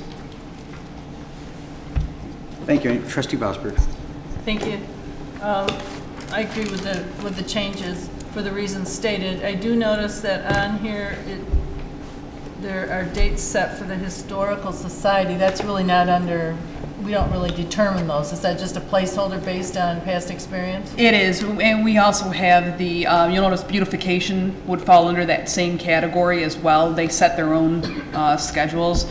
We have those on there just to include on the calendar. If there's changes to those, then we make those. Right. Those organizations can change those as they want. Of course, Correct. they need to notify us if they're using our space to hold their meeting. Okay, Yes. thank you. Any further comments from the board on moving meetings till Tuesday? Comments from the public. Mr. Kadich comes to a lot of meetings. You might be interested that it's on Tuesday instead of Monday. The work group meeting was a 5 o'clock. Every once in a while, you got to keep an eye on the special meeting time. Sometimes those are earlier, especially with work groups. Any comments from the public on item 8E, the approval of the township meeting calendar? Basically, a couple of things over this whole budget situation. I missed the budget meeting last week. We're only on item 8E, I just thought you were looking for just public comment. the township meeting calendar. Okay, thank you. You're welcome. Any further comments?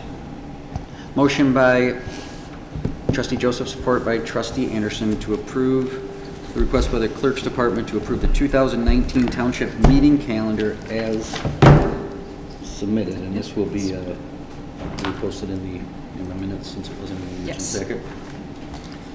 Clerk Bader, please call the roll.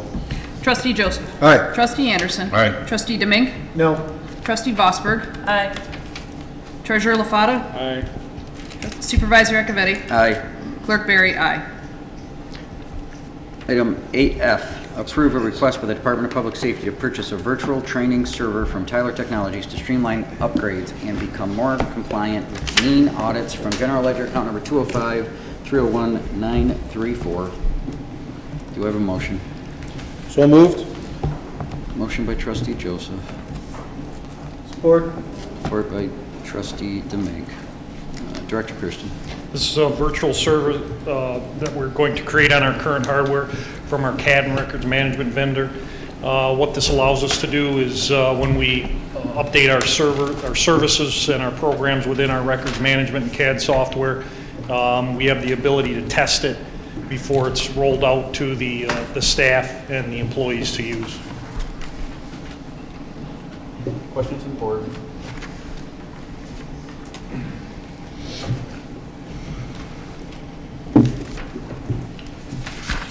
Motion by Trustee Joseph, support by Trustee Demink. Clerk Barry, please call the roll. Trustee Joseph. Aye. Trustee Demink. Aye. Trustee Anderson. Aye. Trustee Vosberg. Aye. Treasurer LaFata. Aye. Supervisor Acciavatti. Aye. Clerk Barry, aye. Motion prevails. Thank you. Item 8G, approve a request by the Department of Public Safety to renew the contract with XFX Studio for IT services for a term of 3 years. Payments will be from General Ledger account number 205-301-801. Do I have a motion? So moved. Support. Motion by Trustee Anderson, support by Trustee Joseph. Director Kirsten. This is a private contractor. They are IT vendors, and they are in-house. They work with us on a daily basis. We've had 17 years of their services in our police department, and last year we expanded their role into the fire department. The contract and the language that's been applied to this expands that role. There is an increase in their services, but along with that, they've added additional staff for us, both at the police and the fire department. Again, going back to the history, they've been with us for 17 years. They work with us side by side daily. There isn't a project or a plan that I bring to you without their review. And their services encompass more than just IT. They manage our website, our Facebook page, our social media pages. They do our graphic artistry within the department and now in the fire department. Their services are well regarded, and I would seek your permission to approve this agreement. Trustee Joseph. Just one comment, Chief. I know we've talked about this XFX, and I know that you're happy with them. They have been with the township for 17 years. It's not been an extension of the contract after the contract of the contract. My understanding in talking with even previous Chief Smith, you go out into the marketplace and you find out what other vendors have to offer. XFX has been superior in all of those sort of contract renewals and contract comparisons. So 17 years, but it's not 17 years without testing the market, correct? That's correct. Thank you. Clerk Barry. Thank you, Mr. Supervisor. I've got a couple of concerns about this contract, not particularly the vendor or the service provisions. My concerns have more to do with the township currently has 2 IT vendors, and sometimes have had 3 IT vendors. It's almost as if each department had its own IT vendor for whatever their specific needs are. And I think that there's been some discussion in the past, and I think it needs to be reviewed again in 2019, is finding some other solution. Most entities don't have multiple IT vendors per department. I actually like XFX a lot, and I would love to explore the option of them perhaps even taking a look at some of our other needs as well. But whether it's XFX or it's ABC or it's any other IT provider or IT services provider, it seems like it would make much more sense for the township as a whole to have one solution, whether that means an in-house IT department, which I think that there could be some significant discussions on that, or just one vendor that services the entire township for IT. I think that our IT solution and our needs have changed considerably over the years, and that we need to explore a more efficient, streamlined operations delivery vehicle here. I wouldn't have a problem, and I understand that it is going to take the township some time to do that, certainly through 2019. This contract is for 3 years, and under the termination clause in this agreement, the only way that this can be terminated is for material breach. So if this board or a future board, the board elected in 2020, decides to take decides to make some changes to how our IT services are provided, they don't have that ability. They're locked into a contract for 3 years. They cannot terminate simply because they've decided to change the service delivery model, or there's something else they'd like to do. So that's one of my reservations that I have about this. Again, it has nothing to do with the vendor. I've actually had nothing but positive contact with this vendor. And in fact, I've even gone to them when I have had issues that couldn't be serviced on my end in our department. I've actually gone to this vendor myself. So my concern more has to do with the terms of the contract, not the vendor, but the terms of the contract, and where it may limit either this board or a future board's ability to come up with a better, more efficient model for having the service provided to us. I apologize, Director Kirsten, but I would like you to expand on that. You're going to see that we're looking at every professional service contract. We'll be having a discussion later on down the agenda. And the 3-year piece of this and the material breach only is something that maybe that vendor might want to look at, because we might want to expand that relationship.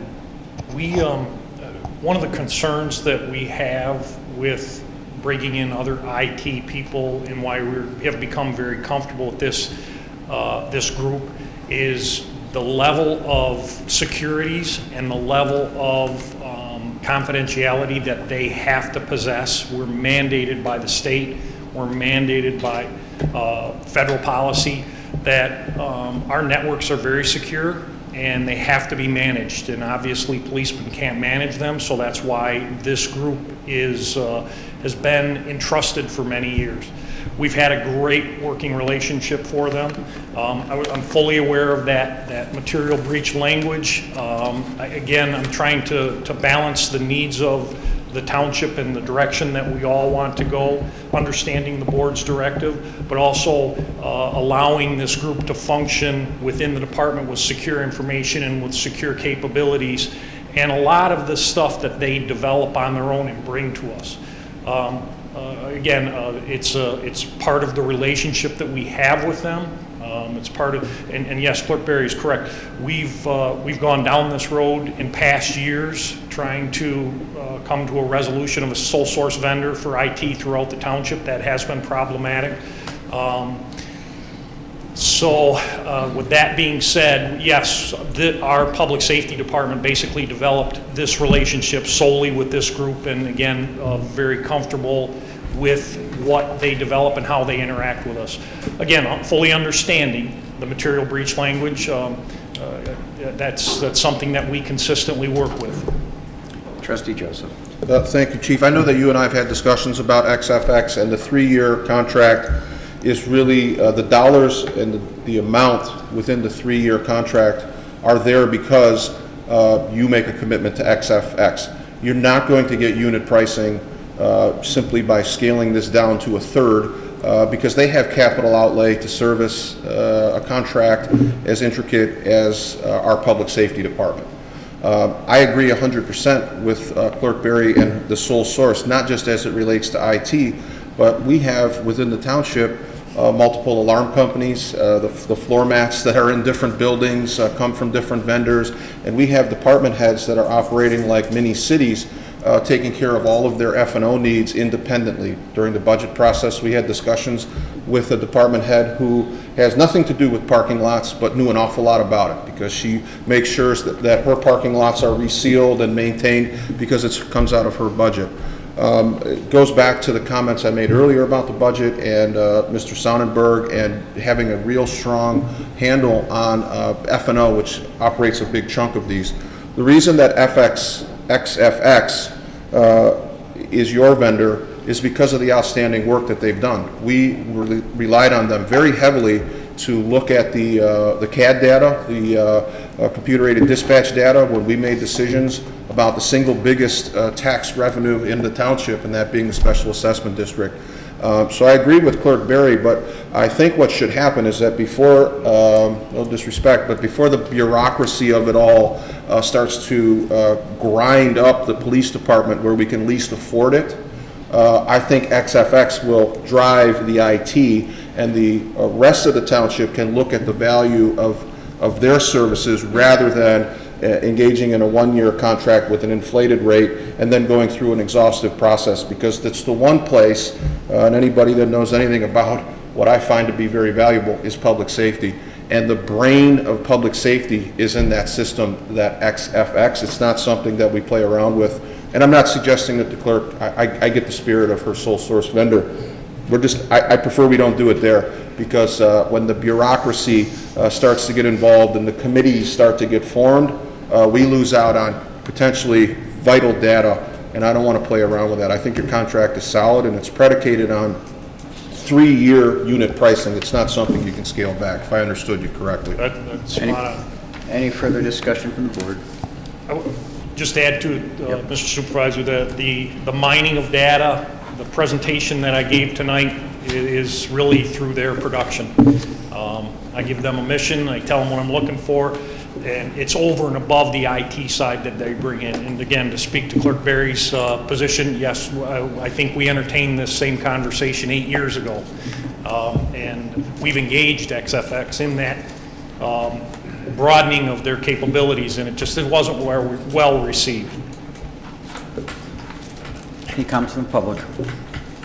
Motion by Trustee Joseph, support by Trustee Anderson to approve item 8G, to renew the contract with XFX Studio for IT services for a term of 3 years. Clerk Berry, please call the roll.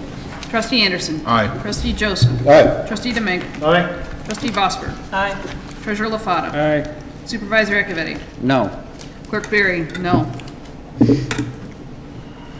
Thank you. Item 8H, approve a request by the Department of Public Safety to purchase 6 vehicles from Signature Ford negotiated through the state bid list in the amount of $231,881.95, which includes a contingency from General Ledger account number 205-301-996. I'll make a motion to approve as stated. Support.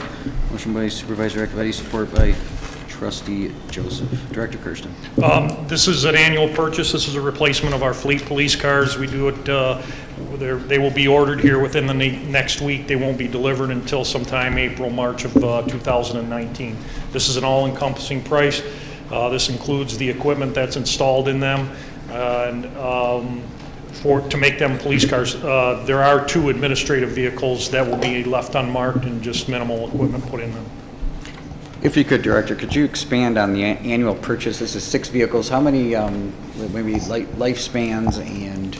Generally get 24 months out of a regular patrol vehicle. We get 24 months out of them. We run them up to a little over 100,000 miles.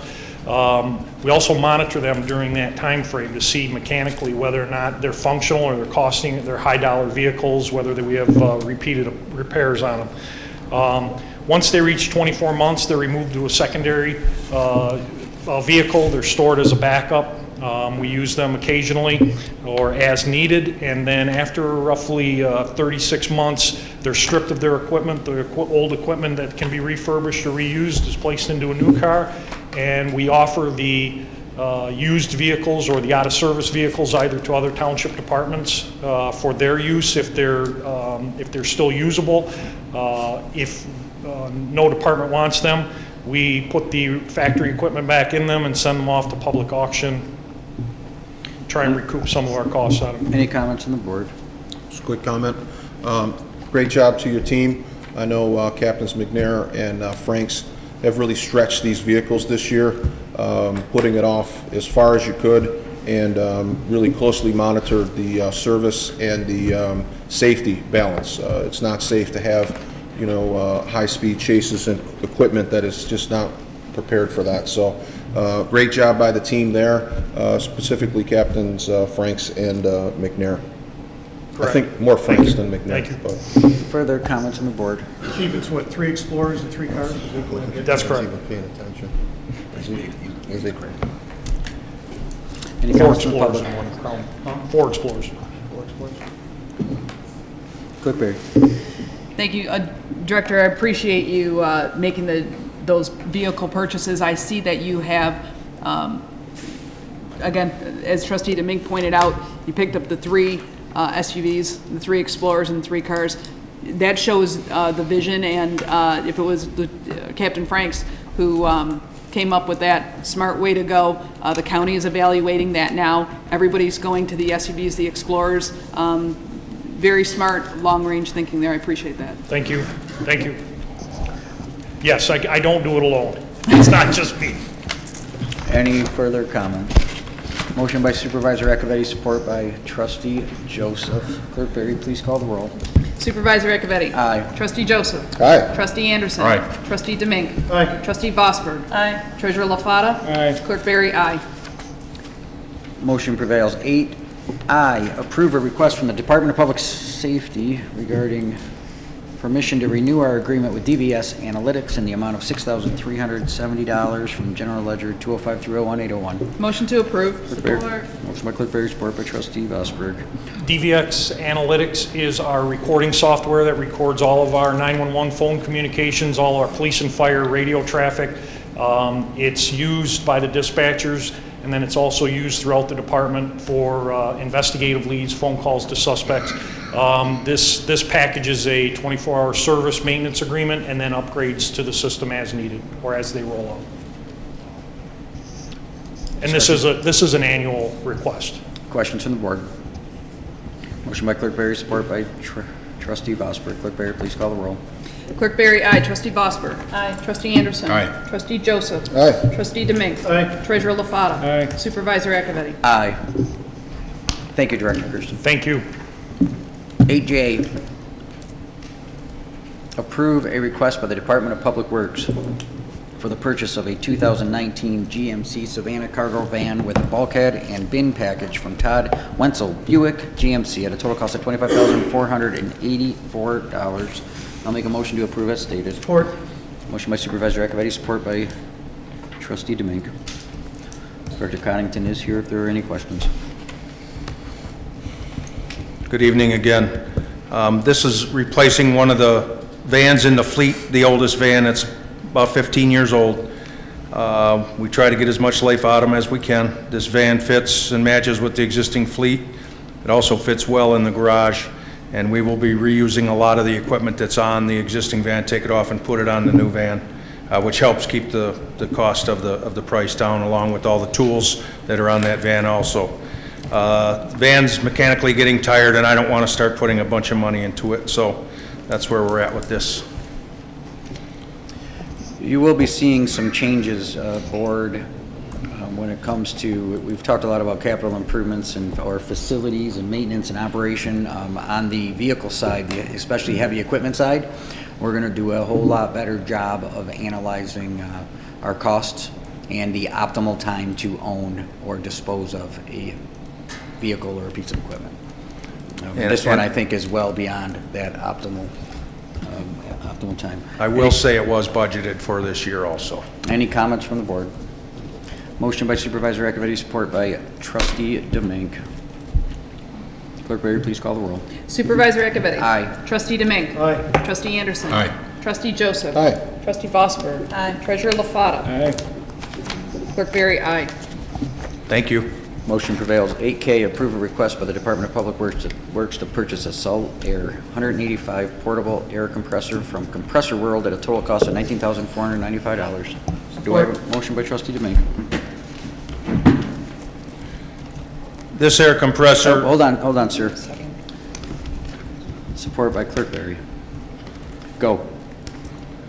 this air compressor requesting is replacing one that was in the fleet. Ours just took a complete failure, and it was 31 years old, so we got our life out of that also.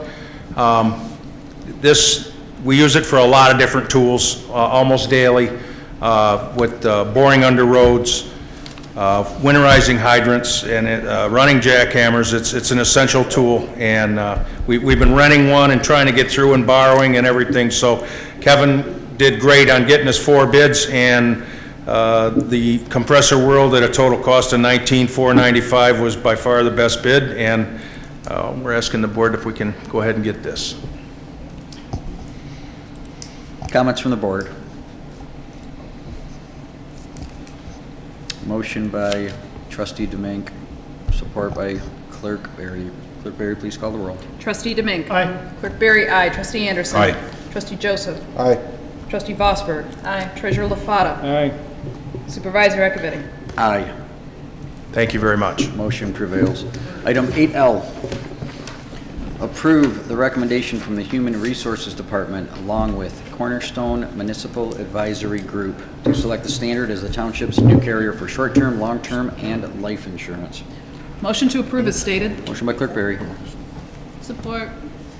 support by Trustee Vosberg. Director Duchesne. Finally got to the item that everybody came here tonight for. The insurance renewal quotes in October came in, and for short-term, long-term, and life insurance for employee coverage, considerably higher, and that initiated discussion with municipal insurance advisors and Manager Burke. They both did a tremendous job, obtained a number of quotes. Bottom line is, if we had renewed with the same insurance, it would have been costing the township $57,000 more.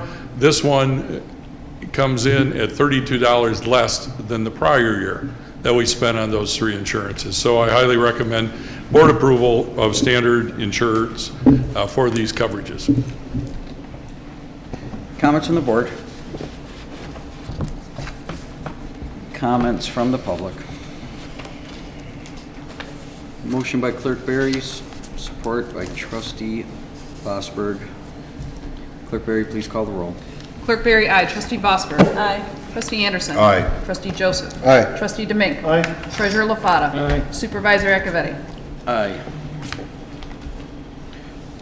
Motion prevails. Is everybody in good shape for Great. not taking a break? Yes. Okay, 8M, I'm sorry, 8M, it should read, consider the Planning Commission's recommendation of Town Center Petition Planned Unit Development Number 2018-32. Supervisor, I make a motion to approve the Planning Commission recommendation, Town Center Petition PUD 2018-32.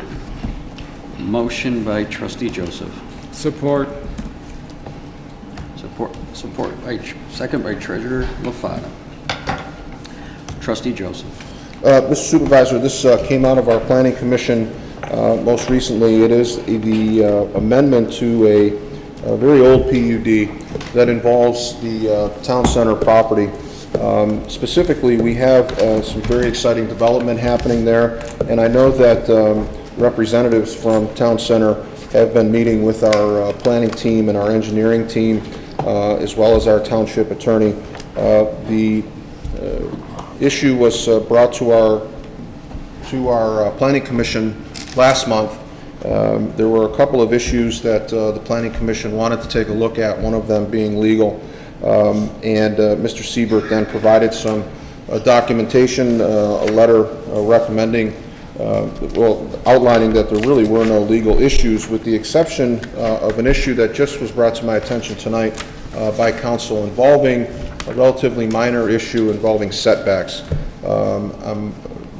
Really, it was the first I had understood exactly what you were talking about. So she has indicated that the recommendation should also include some continuing discussions to make sure that the setback provision outlined in the PUD was satisfied.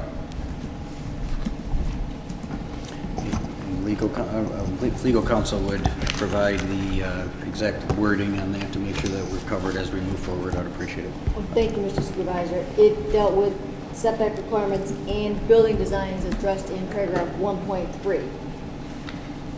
There can be some minor modifications to paragraph 1.3 that would both satisfy the developer's concerns and your zoning ordinance requirements. So any approval, if it would be forthcoming tonight, should be conditioned upon those amendments and that amended agreement being brought back to the board for the board's review. This is your mic on? Nobody ever says they have trouble hearing me. So I think we'll get that right as we, or the motion right as we move forward. As I understand it, the setback issue, the letter from Mr. Siebert's office was presented to the petitioner, and prior to even our planning commission meeting, and I think there really was no surprises. I see that the petitioner is actually here, and I want to make sure that that's not a surprise to them. And Mr. Estes, if that's something that you're aware of.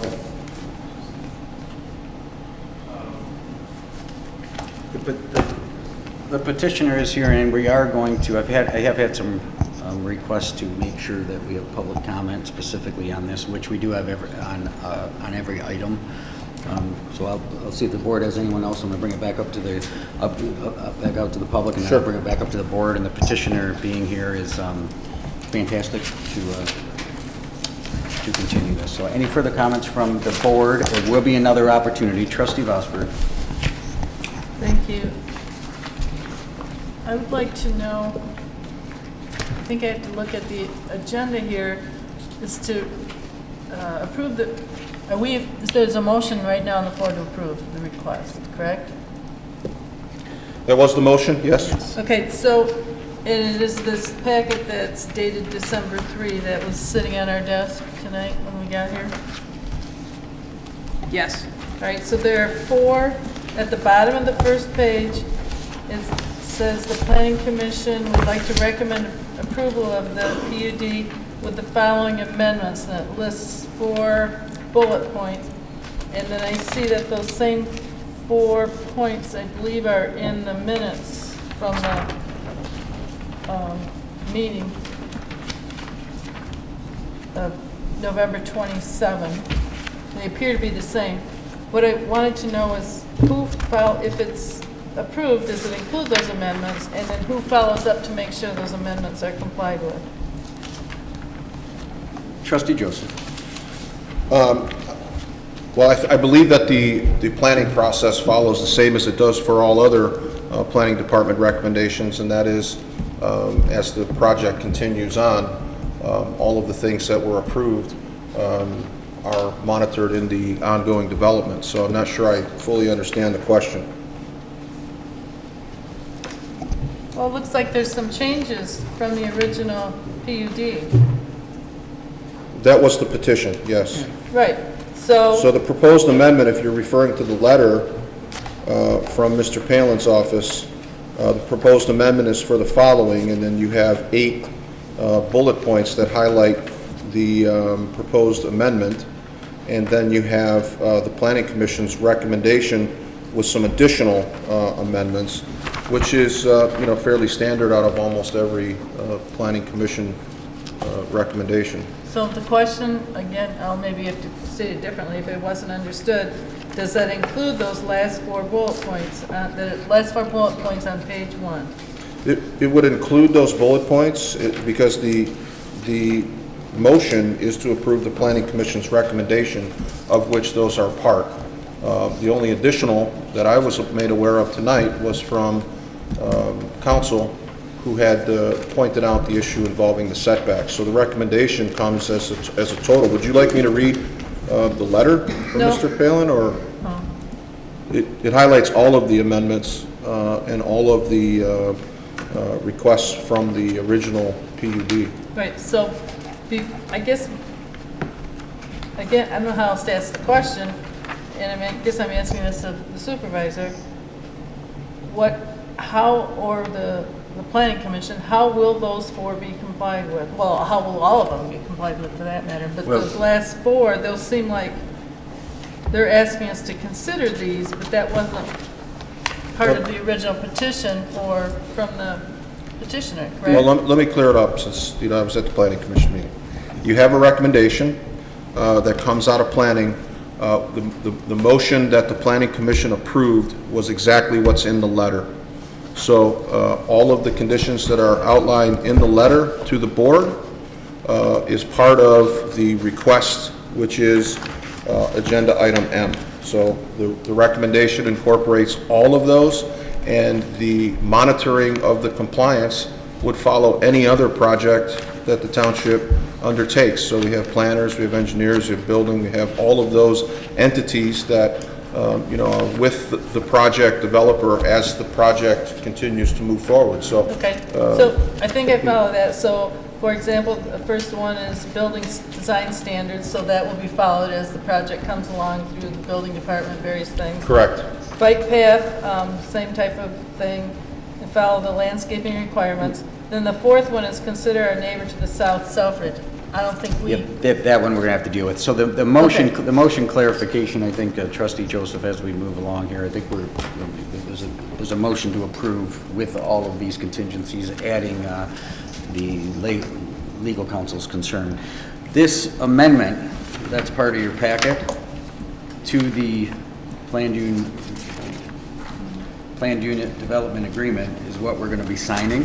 Now, as the amendment to the PUD gets done, now individual site plans still are coming forward that that will deal with the specific setbacks. It has to comply with the non-motorized path. It has to comply with the terms of this agreement that we're approving today. So the one that's outstanding, I believe, is the consider. The last bullet, which was consider our neighbors in the Selfridge Air National Guard base. Maybe the one that's still a question. Trustee Dibianca. I got direct this to Trustee Joseph. So with this change of the PUD, when this whole thing started years back, it was going to be, started as an outlet mall, and then now we've got Cabela's. Now there's talk of this warehouse in the southwest corner that Mr. Costello sent us a letter on. Is it still going to be commercial, or is there talk of putting industrial in there too? So my understanding is that the spirit of this PUD is not to substantially change what's been reported by Mr. Costello and his team for several years now. The reason for the PUD came about, and if you recall, it had deeply divided, some deeply divided things about 2 years ago, really as the Cabela's project was taking shape. And what was happening is the developer had to continually come back to the Zoning Board of Appeals because there were variances that were continually requested, if you recall, signage, light towers, yes, the number of lights in the parking lot, the grade of the loading dock. It really encumbered the project, and there were perpetual trips to this bureaucratic cul-de-sac. The ZBA was considering all of these things individually. My understanding is that through Mr. Siebert's office, working in concert with Mr. Palin and the rest of the township team, I met with them over a year ago. Mr. Palin indicated to me at that time, very frustrated himself, as was building and a number of the other entities, with how the Cabela's project went. It was a big project, and we didn't really need to spend all that time in the ZBA. That the preferred path coming out of Mr. Siebert's was to modify the existing PUD to update that PUD, which was 15 years old, which in essence, as you know from your time on planning, sort of puts an overlay over the zoning and allows the project to be looked at in its entirety. So it negated the need for the perpetual trips back to ZBA, and it was a much cleaner process.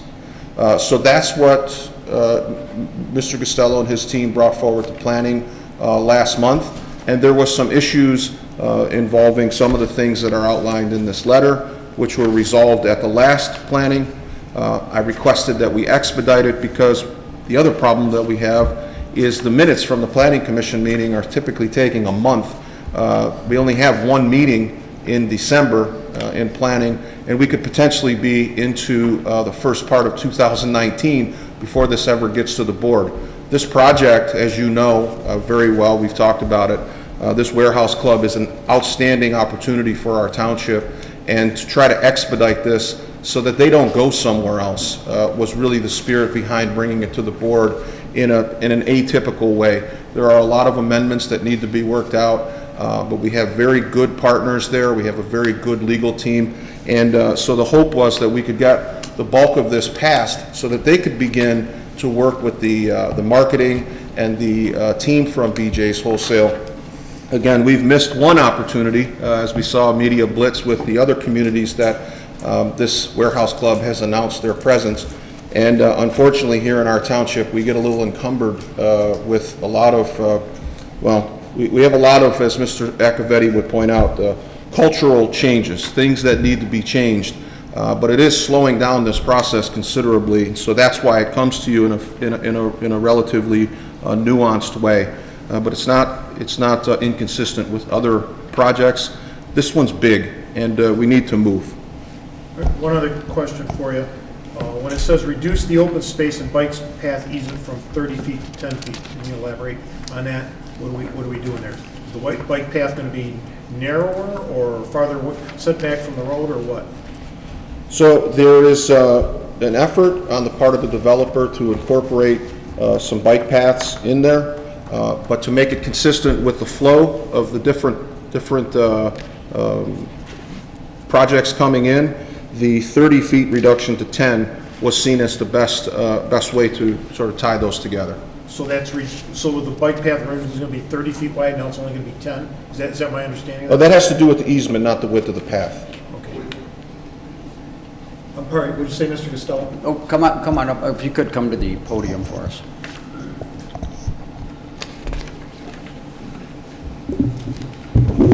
First, I'd like to thank the board, and we think we're bringing very good development here, and we have two more to follow that is instrumental in kicking off the plan. This is a very competitive time in the retail commercial business, and in order to move quickly, it helps a lot when we're talking to potential users that are coming in. For example, we gave the clippings to you with BJ's Wholesale, where they'll be hiring well over 100 people. We have 2 other people coming in addition to Cabela's. We hope you'll agree with us that Cabela's has been a very good corporate citizen and a neighbor.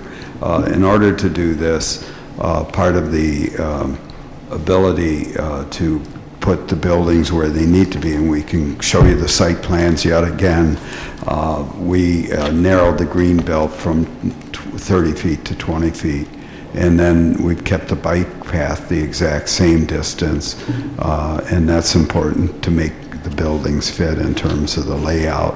And what we're doing is we bookend the development with Cabela's to the north, and then now we have BJ's to the south, and then we're filling in the sides with some excellent users that are all national, and then that, with those 4 users, that gives us the ability to put in some exciting local things, and it's drawing quite a comment. And there aren't that many users developing these days. There's more commercial people going out of business than there are expanding. So by doing the PUD, it allows us to move quickly, and rather than going through a variety of the committees in the township, and that can make the difference in terms of how quick you can move and get them in business as opposed to some other locations.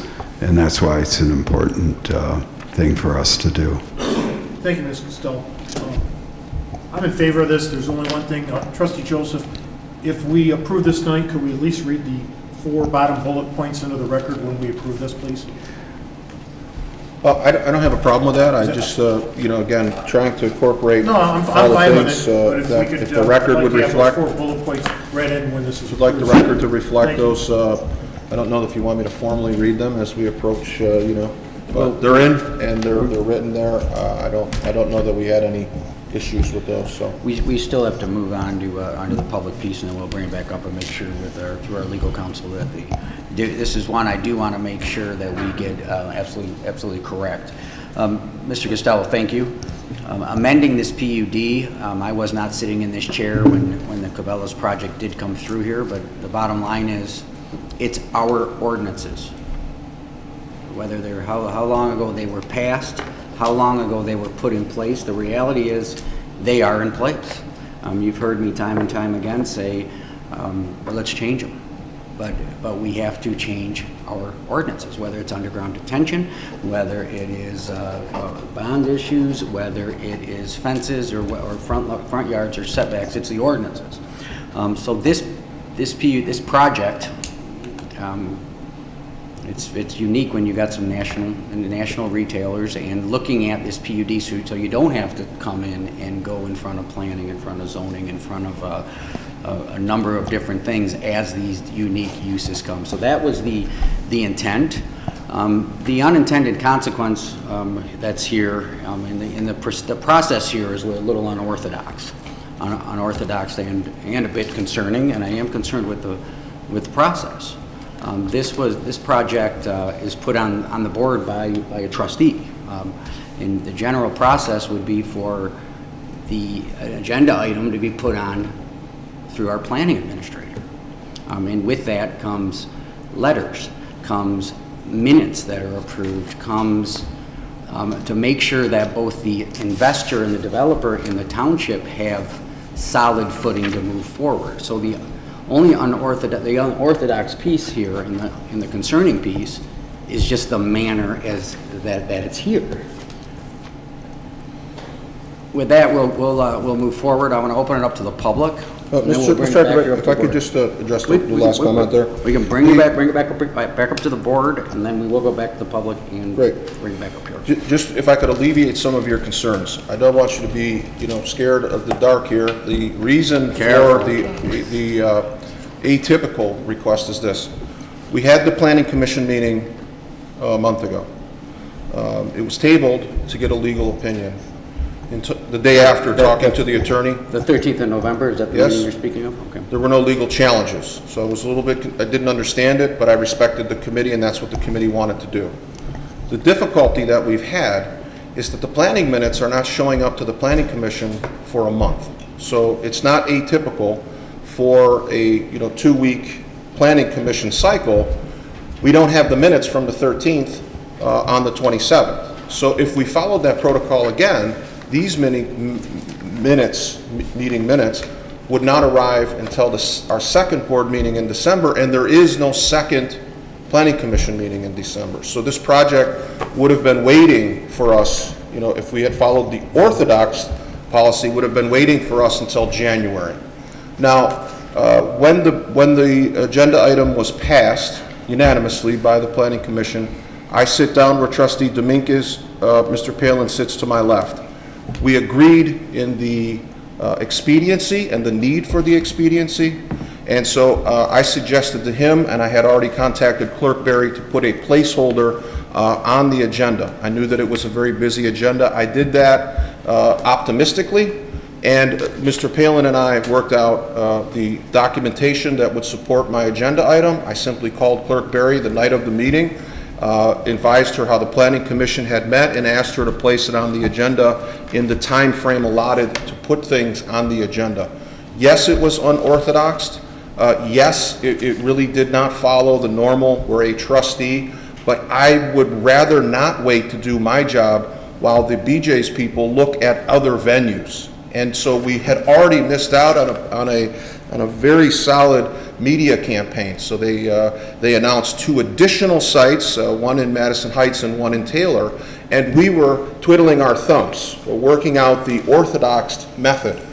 I know that you're a champion of changing cultures. This is one that we need to change because this vendor is going to wave goodbye to us while you're examining things and making sure that things don't go bump in the night. This needed to move. It moved. It's here. All of the agenda items are laid out. Let's not delay this project any longer. No, nobody's speaking about delaying it, Trustee Joseph, and I don't know how much we're going to go back and forth before we move up to the public. Right when I walked in the door, the rare defensible exception is something that is third on my bullet list. 1, integrity is our foundation. 2, clear processes and procedures. Exceptions are rare and defensive. I understand. This is C. This is letter item C. Letter C. I understand the need to move efficiently and effectively. I just want to make it very clear. It is a unique situation, and there will be many more situations like this. We just got to be very, very careful. The argument and the discussion that the national vendor may go away and everything else, just leave it. All right. You're not concerned with that? Oh, I'm very concerned with it. Good. The way you do this is you be competitive as a community. You make sure you have a low tax rate. You make sure you have effective government. You have safe streets. You have good public safety, and some of our partners that we don't control is good schools. Now the opportunity will come. What we have to be careful of is treating that opportunity equally. With that, I'm going to bring it up to the public, and we will have a chance to come back up. Is there any public comment? If you could come to the over here and state your name. Always got some. He's gonna get some.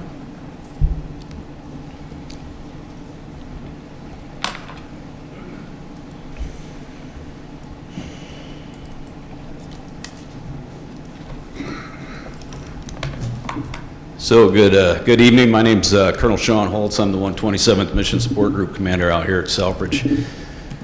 I was hired into this position back in February. I was an aviator still am, for 24 years. And so when it comes to flying and the airport, as I recently moved into this Mission Support Group position, I've taken on the responsibility really of the entire base, roads and grounds, fire department, and also with that is my environmental manager, which unfortunately couldn't be here this evening. He's off at training, so he tried to give me as much of this information to accurately give to you from some concerns that we have. But I want to say I appreciate this opportunity to speak to you tonight. I understand the importance of economic development. But one of the biggest things I want to tell you is I just want to continue to maintain the relationship that Selfridge has with the municipalities around us. They're outstanding. We get nothing but outstanding support. But what I'd like to do tonight is talk about really just quickly, I know it's late, 3 main topics that I think it's important for the board to know as they make the decision on the development. The 3 topics, the first one I'll start with is really the increased population density in that area. So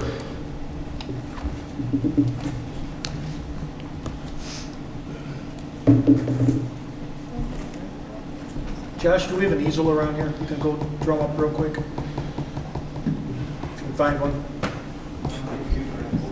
I was going to say I can hold this up if it works for you. We could get a. Here he is. We have an easel model. Easel, the human easel. That looks like I appreciate it.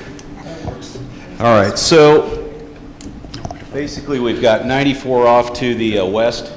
We've got Selfridge to the south. And all of these red zones are the zones that we're talking about when it comes to commercial development. You can see the blue off to the side. We see the zones that are going to go from either O2 to C3 or light manufacturing to C3. The areas that we're specifically concerned with are the areas to the north, because these fall right directly into our flight path. One of the things when it comes to going to C3, it increases the population density. When we go through, the Air Force goes through its statistical analysis, it's late, sorry. What it does look at is the density of the areas that are in actually three areas off the end of the runway. There's the clear zone, the accident potential zone, APZ1 and APZ2. I'll refer to APZ1, if you can see it from there, as kind of a red dashed line, looks like a goalpost at the top, right here. If you can see the green shaded area and then the light blue shaded area, these are for sure our two highest densely populated areas that we're concerned with. Now, as we don't expect accidents, we've got an outstanding track record for at least the last 25, 30 years of not having any serious accidents.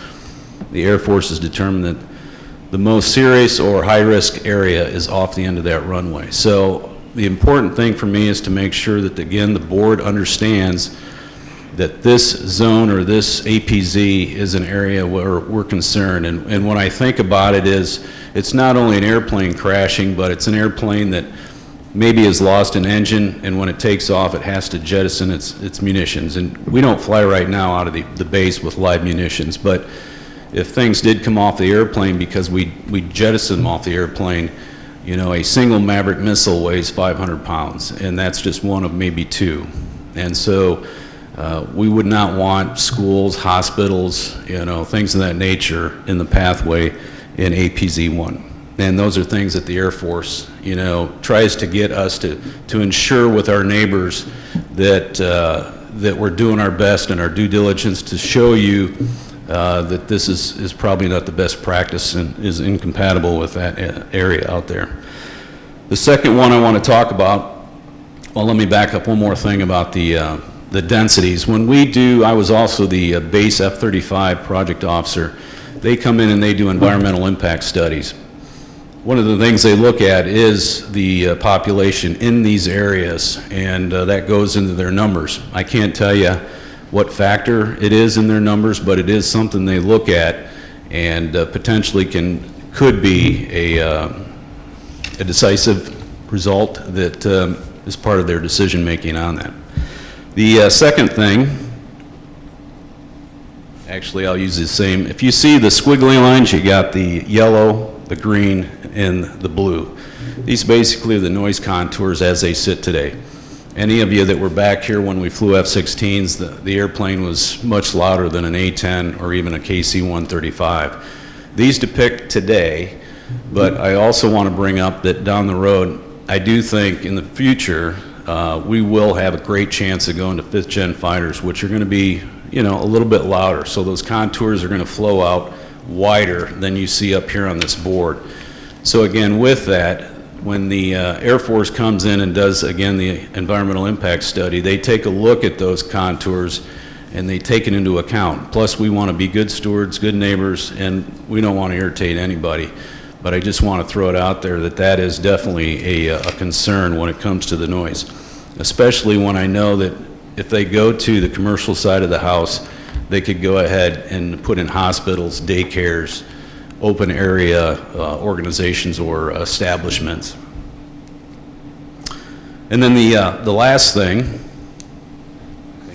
actually while he has that up there, so again I want to point out the areas just so that you understand.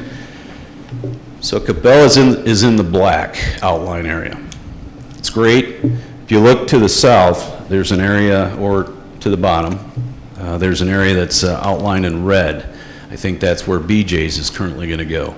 Pretty much that entire area is great. We don't have a problem with that. But as we scale out in distances, there are kind of rules that we like to live by. Again, we can't restrict anybody from building in those regions.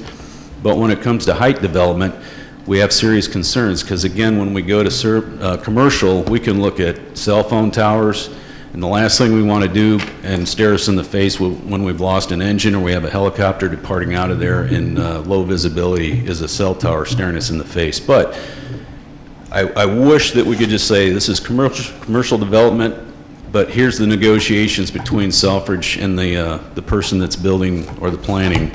And that is, you know, hey, you can build a building, don't build it any higher than 50 feet. And please don't put any lit poles out in your parking lot into the region in this corner here that is really any higher than 40 or 50 feet, because that's where you're getting in a little bit too close and you become a hazard to Selfridge. That area up there, again, off to the west, really not a big deal for us. It's out of our, mostly out of our flight path, and would not be much of a hazard to us. The, again, the shaded green, if we could keep that the way it's zoned right now, that would help us a lot. But again, we can't prevent it, obviously. But again, I want to share and say there are some hazards that are posed to that in the event of an aircraft incident. And then the light blue box down here is the other area, and that's again in our flight path as we depart out of Selfridge. I'll let you take and you go put that down. Thank you very much. I appreciate that. The last thing, and I think everybody's aware of the detention pond that's planned on being built. If not, I can hold the board up again. They're already built.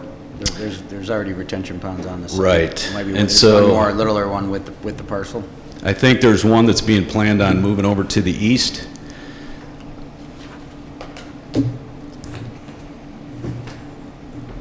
Yeah, so from here, I believe there's one that's going to be moved over to the east. Could very well be in the new BJ's development.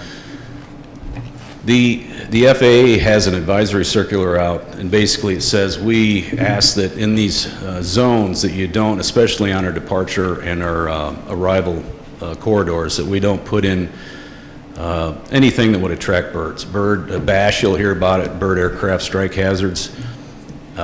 When we are coming in, where that pond's going to be, it's roughly 4,000 foot off the end of the runway, so when we are coming in, we're usually between 300 and 600 feet above the ground. One thing that we ask is if that detention pond is installed, that it follows the rules of helping us out through the advisory circular, and that's to make sure that it drains within 48 hours. I think there is something about adding a, what did they have? Ornamental, or it was to the, it looked like it was going to be full of water frequently, but we asked that the water be evacuated out of that pond as quickly, so constructed so that water is evacuated out of there as quickly as possible, and the recommendations are 48 hours. So again, I appreciate your time and letting me come up here and talk. I realize that maybe we can't do anything about this, but at least, again, I wanted to ensure that you knew some of the hazards that are posed with some of the construction that possibly can go into those areas. Thank you, Colonel Schultz. Thank you for your service, for being here, and for what you do. Okay, you're welcome. Thank you. Any further comments from the public?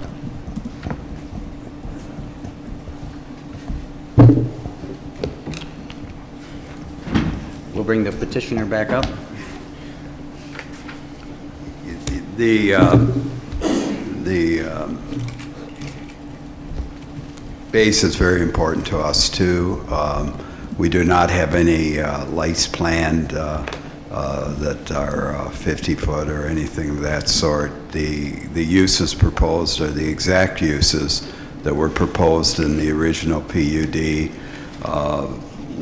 We had hoped that they would talk about the wetlands. We would like to, we think it's ridiculous we have a 5 acre and a 10 acre piece that it's a wetland by the base, and we'd like the base to join us in talking with the Department of Natural Resources, and we'd be willing to eliminate that. With the 2 ponds there, we would like to have the alternative of moving one of the ponds further to the east, and I think there are harmonious uses. There's one piece of property that the Air Force was concerned about, that the prior owners, John Carlo and Richard Ives and them, sold it to the Air Force, and nothing can be built there, and they actually clear-cutted the trees as a safety measure. We think we have a very good development that will be an addition to the community, in addition to the base, And we do want to be a good neighbor and work with them. And in fact, with Cabela's, the ladies and gentlemen of the base are some of our very best customers, so we want to do things like that for them. We have no plans for residential there. The plans that we have, and Todman said, the great mall developer, he doesn't build his centers, the tenants do. The plans we have are primarily for the uses as shown in the PUD. We haven't expanded those a bit, and we'd like to be able to proceed with the development. And be glad to answer any questions you might have. Thank you, Mr. Costello and Center Management for believing in Chesterfield, investing in our community. In no way, shape, or form is hearing our concerns to our partners to the south and listening to their concerns and weighing them reflects any way on your project or yourself. Your reputation speaks for itself. The project is vitally important to Chesterfield Township. Anchors to the south of two major thoroughfares, no question what the potential is. My comments were simply directed at our liaison to the Planning Commission, frankly, and the uniqueness of how this project arrived here. And it's just a unique situation. I understand the exceptions are rare and defensible, and this is not going to probably go away with this meeting or the next meeting, but it's very clear that Trustee Joseph and I have a little difference in opinion. Chesterfield as a whole needs good, clear rules. If we have an issue with an ordinance, if we have an issue with a process, we change the process. It cannot be different for any specific individual. And I respect this project, I respect you, and I support this. Selfridge. These is very, very difficult conversations in the last year. At one instance, we live on Lake St. Clair, and we are encouraged by the DEQ and the other governmental agencies to preserve wetlands and create environments for the waterfall. And we live on Lake St. Clair, and one of the largest waterfall populations around. It's just very unique when you have opposing agencies, whether it be from the state level, the DEQ, the EPA, or that contradict each other. I respect everything that you said, and everything that you do, and everything that the base means for Macomb and for Chesterfield. I was here when we fought and when we presented for the F-35s. And I would make the argument the last go-around that Macomb's proposal was top of the list. So I'm not so concerned that we didn't make the list because of our quality location. I think that became a political issue and not so much this development issue. With that being said, I will be supporting this, and I think the free market at this point will solve this. The high density uses that may cause the extreme concerns, sporting events or colleges, universities, schools, things like that, the market will determine that. And this is clearly a high profile commercial development that is getting brought to Chesterfield, and I don't anticipate those users coming in here. God forbid there is some kind of a horrific situation with the base, a manufacturing facility versus a market or a commercial facility. I think it's hard at this point. We got bigger problems. But I do respect you being here. I appreciate it. I appreciate the partnership. Trustee Joseph and I just have some very high-level difference of opinions. Trustee Joseph. Thank you. Colonel Schultz, thank you for your service. Thank you for your presentation. I know that I believe that I don't believe that you were here when the original PUD was initially proposed and approved by this board.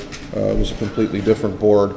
but I did review the minutes, and the discussions that were had were very similar to the ones that you just raised here. The concerns that you raised tonight are very consistent with the concerns of the original PUD. The reason that I very enthusiastically supported Mr. LaBelle's motion out of planning to approve this project was because what is soup sandwich for our legal counsel in terms of what does it mean to consider our neighbor to the south, Selfridge. I knew exactly what Mr. LaBelle was talking about because it's something that we do every planning project that is anywhere near your base, and that is we talk about migratory birds and challenges that are unique to being on top of an installation like yours. It's a consideration that our township just folds into the fabric of everything that we do, and we happen to have a developer who has demonstrated an outstanding community partnership. When it was his prerogative to take advantage of tax savings by a brownfield designation, it was brought to his attention that it could result in a reduction of revenue to our police department and the special assessment, and although it was his option, he did forego capturing that tax because he's a great community partner. So consideration of our neighbor to the south is exactly what Mr. LaBelle was looking for, and it's exactly what we got. In talking with folks from Town Center, the ponds that are there and the ability to potentially relocate them, as he indicated, not only are we sitting on Lake St. Clair, but we are also on that development, considerable wetland property, which you can do nothing with. You can't touch it, but birds, of course, create a problem there. So trying to work with our partners is exactly what this motion captured, and that is the consideration of our neighbors to the south. We have two great partners collaborating on this project for the betterment of our township. And it's a great place to be. I've seen nothing in the site plans that involve anything taller than the radio towers which are currently positioned on the Chesterfield Township Police Department, which are closer to your location than the BJ's. To the developer and your team, I won't lecture with you on township ordinance and policies and procedure and whether or not this was unique or unorthodox. A year ago, there was potential for IKEA. It was the proverbial white whale to come into this township. And I'll tell you that was what was something that was very unique is I reached out to Treasurer LaFata, Trustee Anderson, and we started a campaign where we spent our time advertising and saying, IKEA, please come to Chesterfield. So that was very unique and unorthodox, but I'll take every single opportunity to enhance the revenue stream and the quality of life for our township residents. And I won't wait while bureaucrats ponder rules and talk about exceptions being rare and all of that. It amounts to paralysis by analysis. And we spend a lot of time looking at each other, and when all is said and done, more is said than done. This is an action issue. The BJ's people will not wait forever. There's no doubt in my mind. And we need to act. So I took action.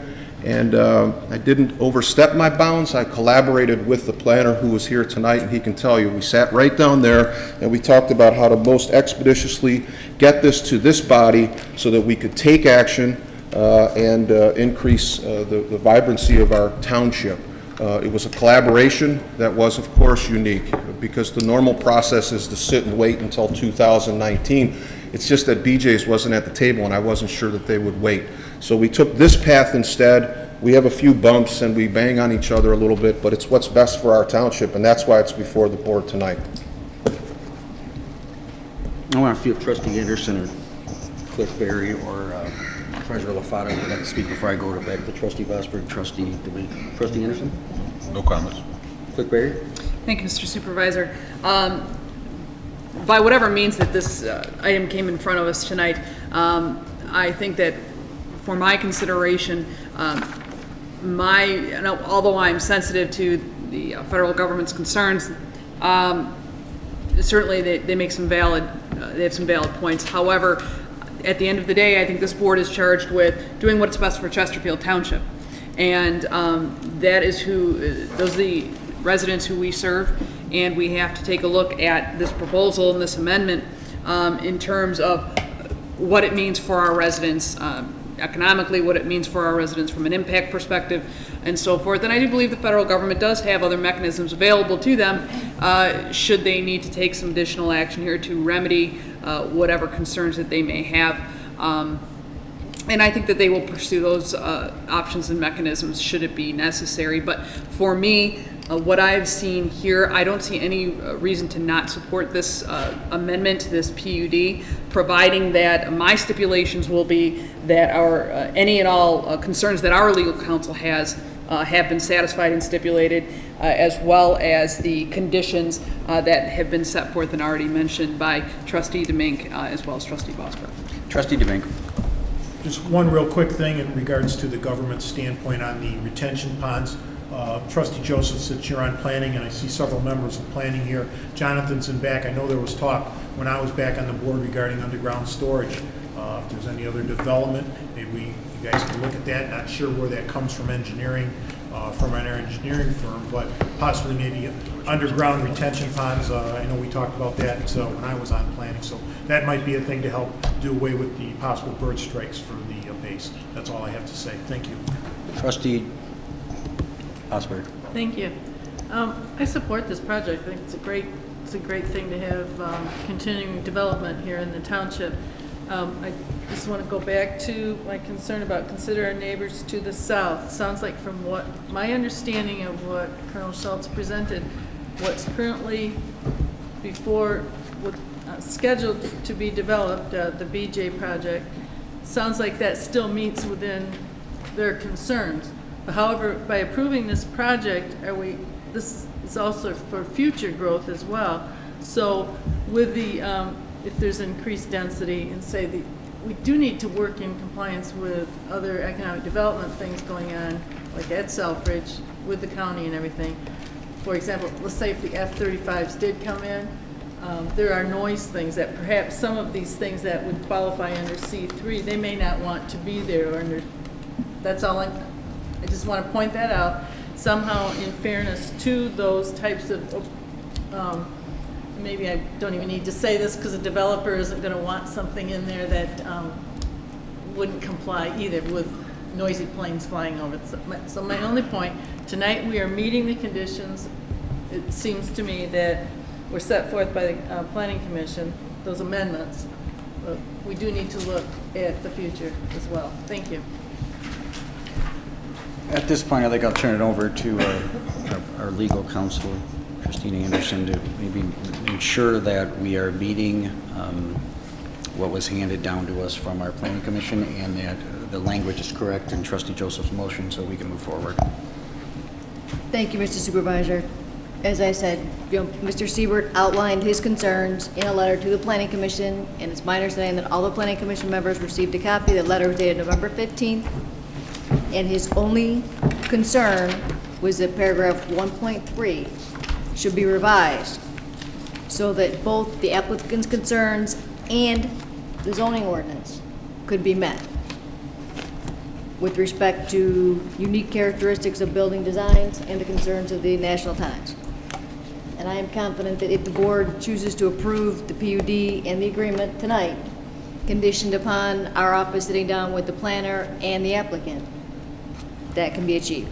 Could we do that without coming back to the board for approval of that final document? Can you word the motion contingent upon our Chesterfield Township legal counsel and the petitioner coming to agreement on language? And if we don't come to agreement on that language, then it comes back.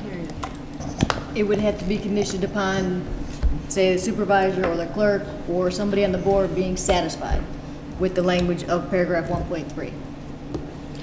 Trustee Joseph. There really was a non-issue there, and in talking with Mr. Siebert, I felt very comfortable in his interpretation of this. That had to do with the proprietary uniqueness of national branding, which is not currently in our ordinance. So when we have issues that involve something, say, residents are aware of the Cracker Barrel that wanted to come in, their national branding looks a lot like wood on the surface. That conflicts with our ordinance and it creates problems. So the intent was to look at our ordinance to give deference to national branding. We've ran into some of the other things too with different signage not complying, but to cause the petitioner to change the signage would create a major problem with their national branding. This is an area where, Mr. Supervisor, our ordinance really isn't caught up with the development, and it was an opportunity to correct that on an ongoing case-by-case basis. So I know in talking with Town Center and talking with Mr. Siebert, this is a no-brainer. This is an easy one to remedy as they come up. The bulk of the problems associated with this development are captured in this PUD, and there's a few wrinkles there that we can work out. So, yeah, I believe it more than satisfactorily addresses that. I guess is legal counsel satisfied with the motion, which is to a motion by Trustee Joseph, support by Treasurer LaFata, to approve the Planning Commission's recommendation for Town Center Petition Plan Unit Development Number 2018-31 with reference to Section 1.3 being agreed upon by Chesterfield Legal Counsel and the petition. Fair. Yes. Is that your amended motion? That sounds great. Treasurer LaFata, continued support. With my 4 bullet points that I wanted added at the end. I just want. Yeah, it's they're inclusive. They're inclusive in what was recommended. Okay. Motion by Trustee Joseph, second by Treasurer LaFata, to approve the Planning Commission's recommendation of Town Center Petition Plan Unit Development PUD 2018-32. Clerk Berry, please call the roll. Trustee Joseph. Aye. Treasurer LaFata. Aye. Trustee Anderson. Aye. Trustee Vosberg. Aye. Trustee Domingue. Aye. Supervisor Acciavatti. Aye. Clerk Berry. Aye. Thank you for your investment in our community. Thank you very much. We appreciate it, and it was very important that we gave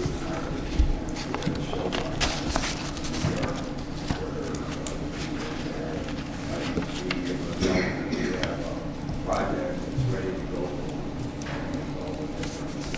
We were supposed to be part of it. I don't think there's any shame in trying. I think we really appreciate the try we had with our friends in the furniture business like Neale. Unfortunately, the business wasn't that good, but at the same time, they were out looking for sites, so we had the small misfortune of being their #1 site in the state, but they did no expanding. In fact, they walked away from existing contracts, and that's why in this business you sometimes wake up at night screaming until you get the deal done, everything stable there. This has been a real big help. We'd like to thank you for believing in the project, believing in us, and bringing your equipment. It's going to be very pleasant meeting with BJ's, and I can't tell you that we're going to talk with Burlington as well as DJ Maxx as well. But we have some very nice tenants coming in. I hope that good residents of Chesterfield with a little money inside, so we can shop here. Thank you so much, sir. Thank you. Item 8M, item 8N, approve a request to terminate the service contract between the Charter Township of Chesterfield and Community Planning Management, PC. Mr. Supervisor, I'd like to make a motion to approve, although I anticipate the agenda item will be short-lived. But in order to have discussion, I would ask for the approval of the motion as written and look for support. Motion by Trustee Joseph. I'll support it. Support by Trustee Anderson.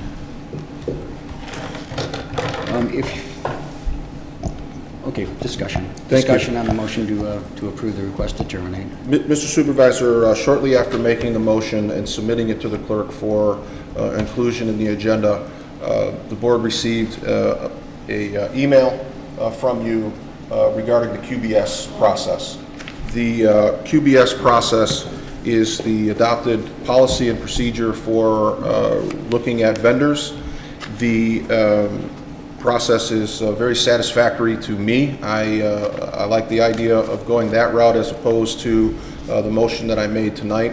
I did include in the documentation a letter outlining some concerns that I have with this contract, and I'm hopeful that we could remedy just one finance concern, and then, after discussion, whatever the board's pleasure, I would like to withdraw my motion and continue the QBS process as an alternative to this agenda item. So the issue that I have, if I may, has to do with the sign-off, who signs off on invoices that come in.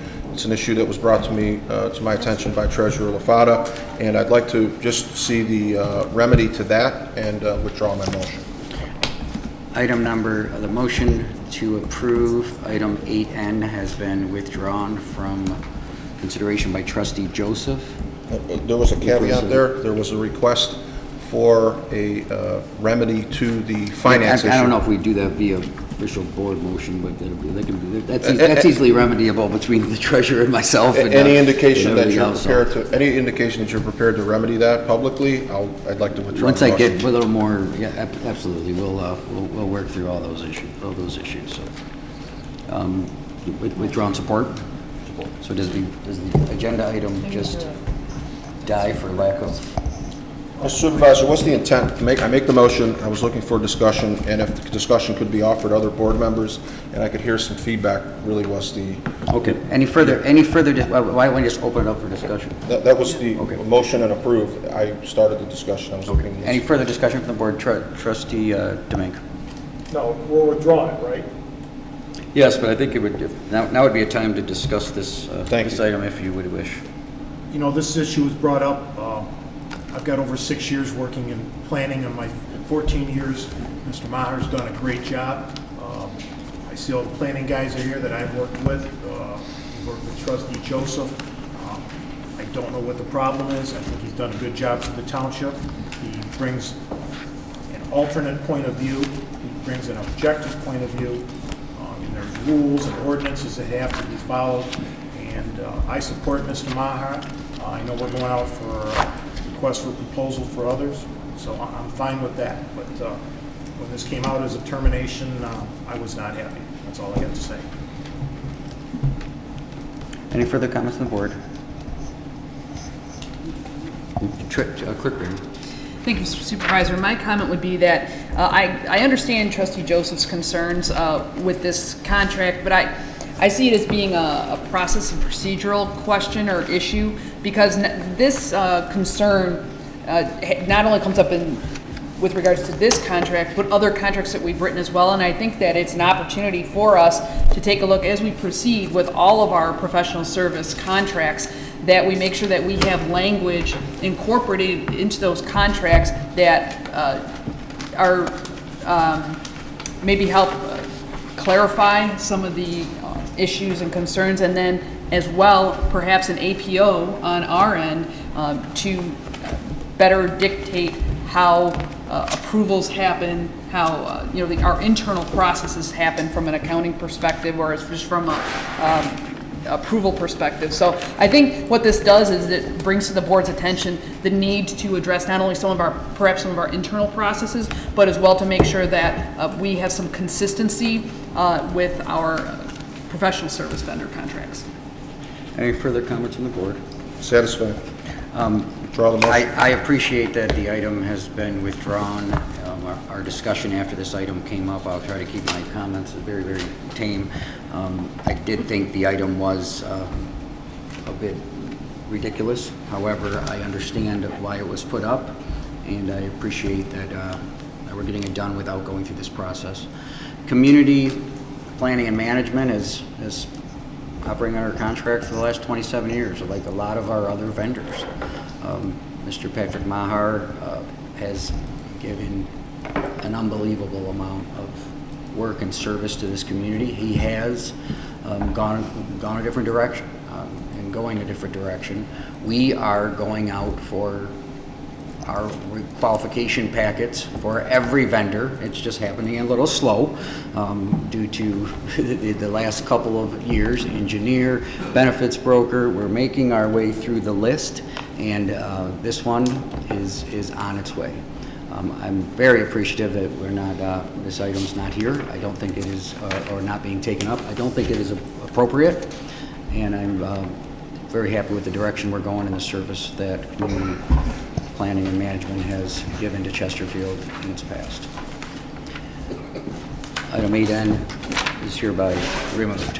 Item 9, there are no addendum. Item 10, public comments for those of you who have waited till almost 10 o'clock. Just a quick comment, Kevin with DPW. Make a quick comment on Mr. Cage's question about testing. Through EPA and DEQ standards, we do coordinate with Great Lakes Water Authority to do 12 testings every month. That's for, there's 2 rules, disinfection byproduct and a total coliform rule, as well as with lead and copper, we do 7 samples every 3 years. That's all corresponds to what our tests come back. If they come back negative, there's more testing. Or I guess positive in that response. So all of our tests have come back great, so we don't have additional testing. But if there was a problem, we'd have additional testing. But there's 12 every month, and then the lead and copper is, like I said, 7 testing every 3 years. With new EPA and DEQ guidelines, those are going to be increasing starting next year. What those are, we're trying to get a firm grasp on. Once they give us more information, we're going to share that with you early next year. Thank you. Thank you. Any further public comment?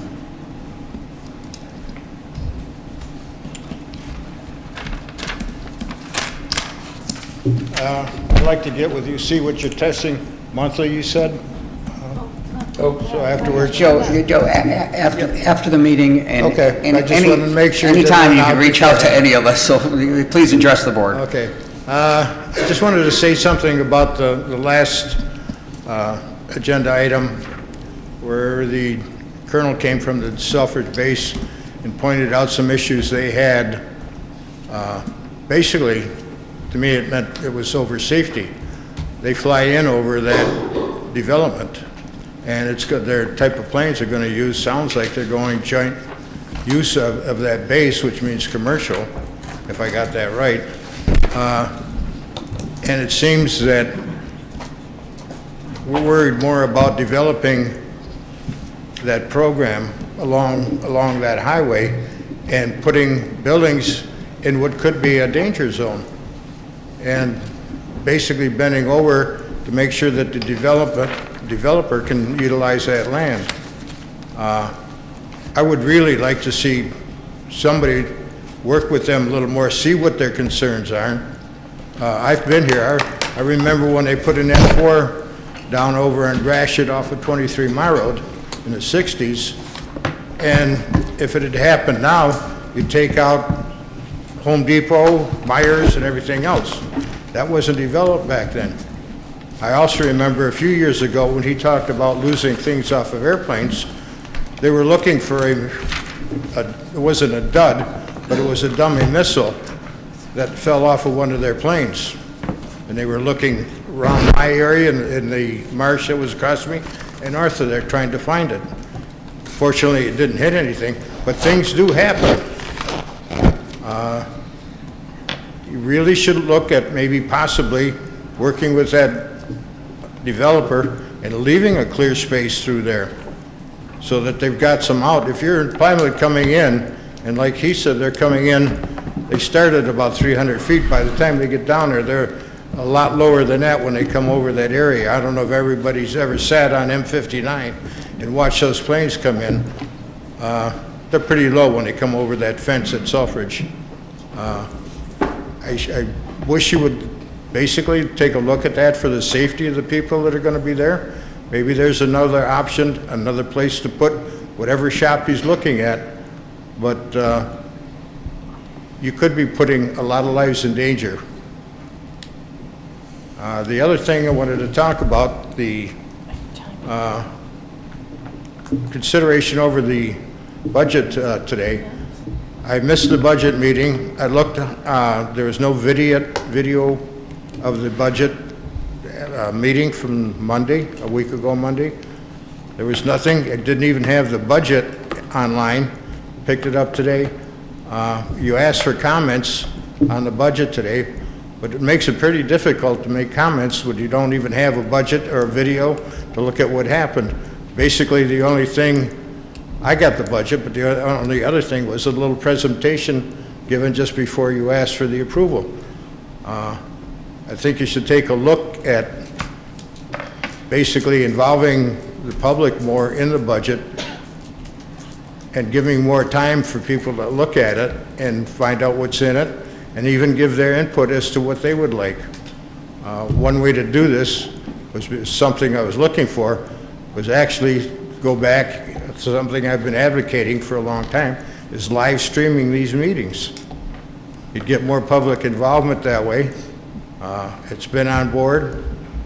Clerk Berry promised it 2 or 3 years ago. Last time she said they don't want it now. But it'd go a long way in getting public involvement into these meetings. Thank you. Thank you. Any further public comment?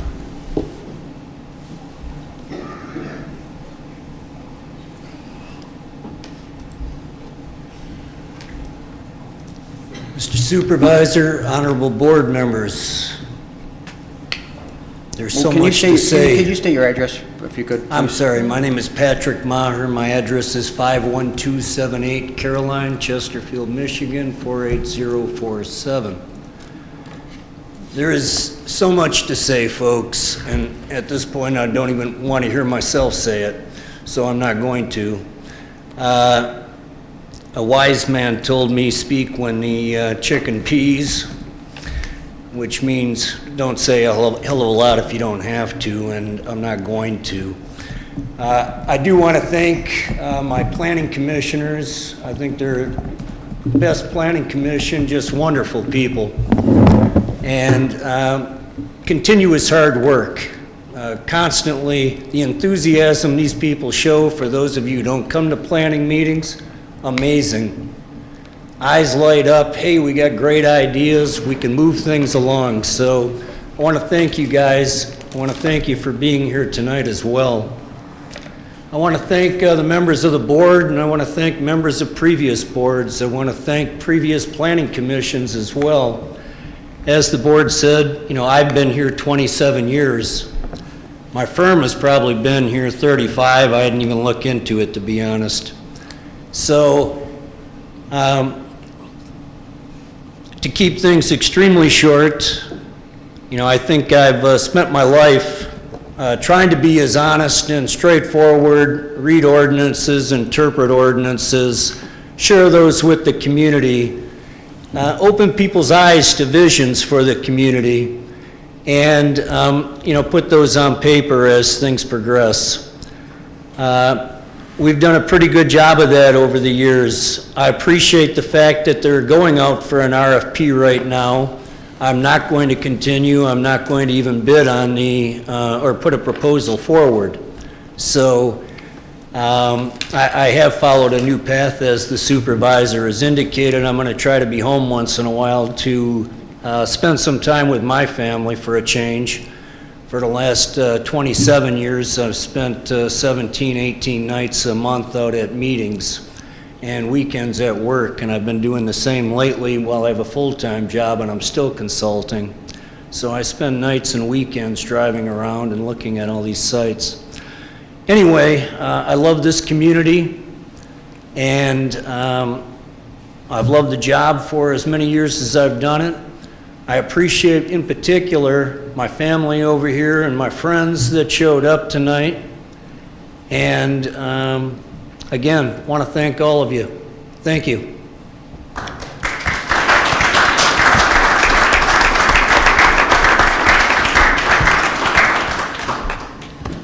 Thank you. Any further public comment?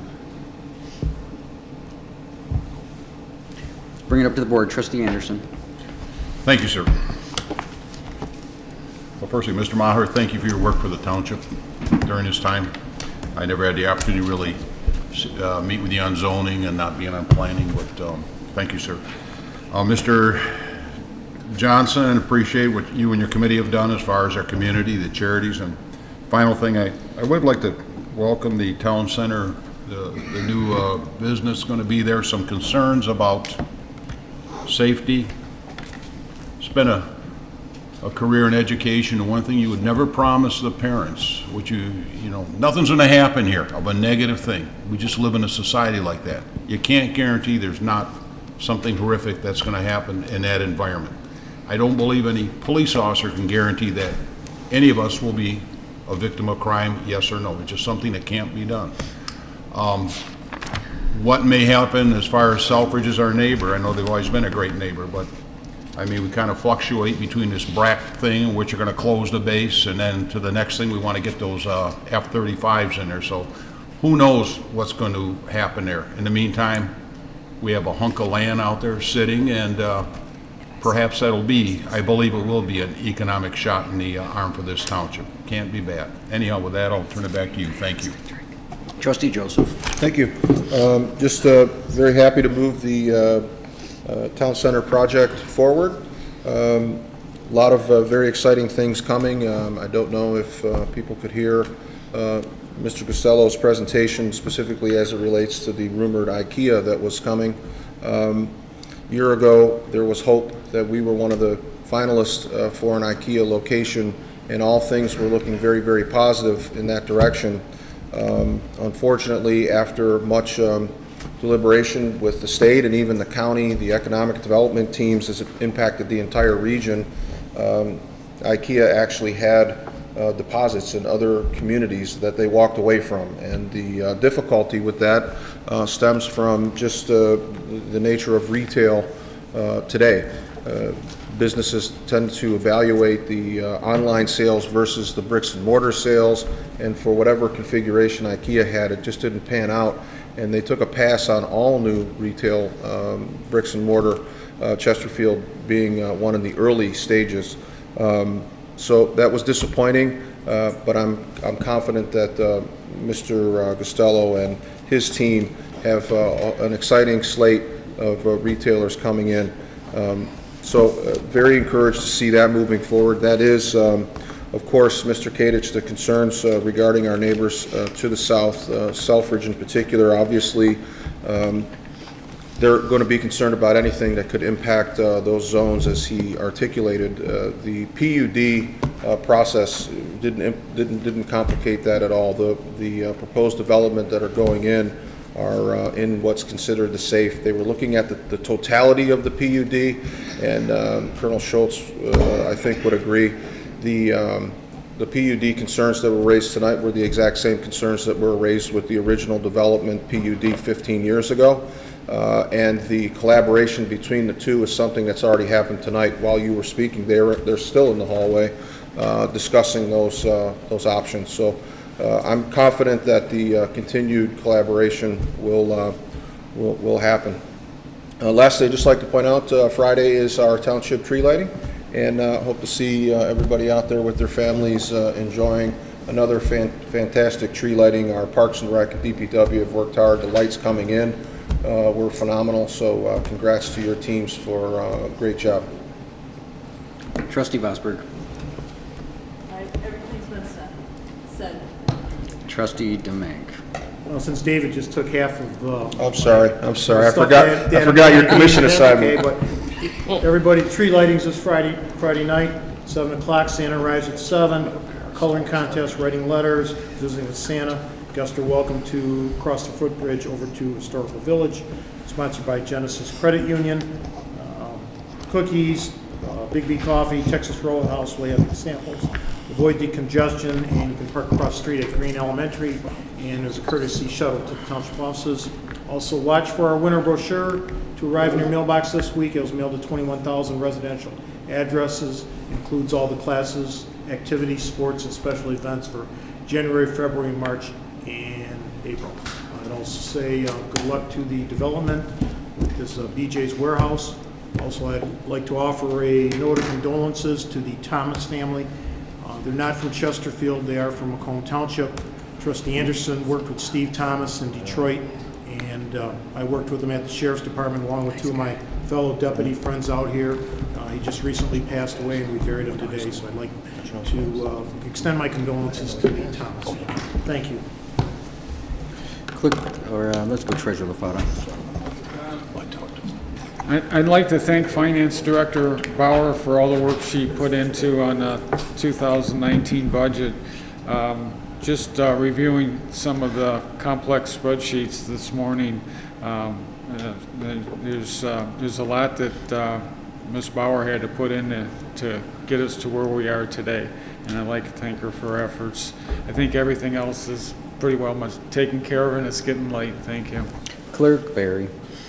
Mr. Supervisor, given the lateness of the hour and I'm feeling a little bit under the weather, obviously, tonight, I'll forego any comments. Thanks. I appreciate the board's support and work on the budget. We clearly got a long way to go, I guess, as a unit here for our last 2 years.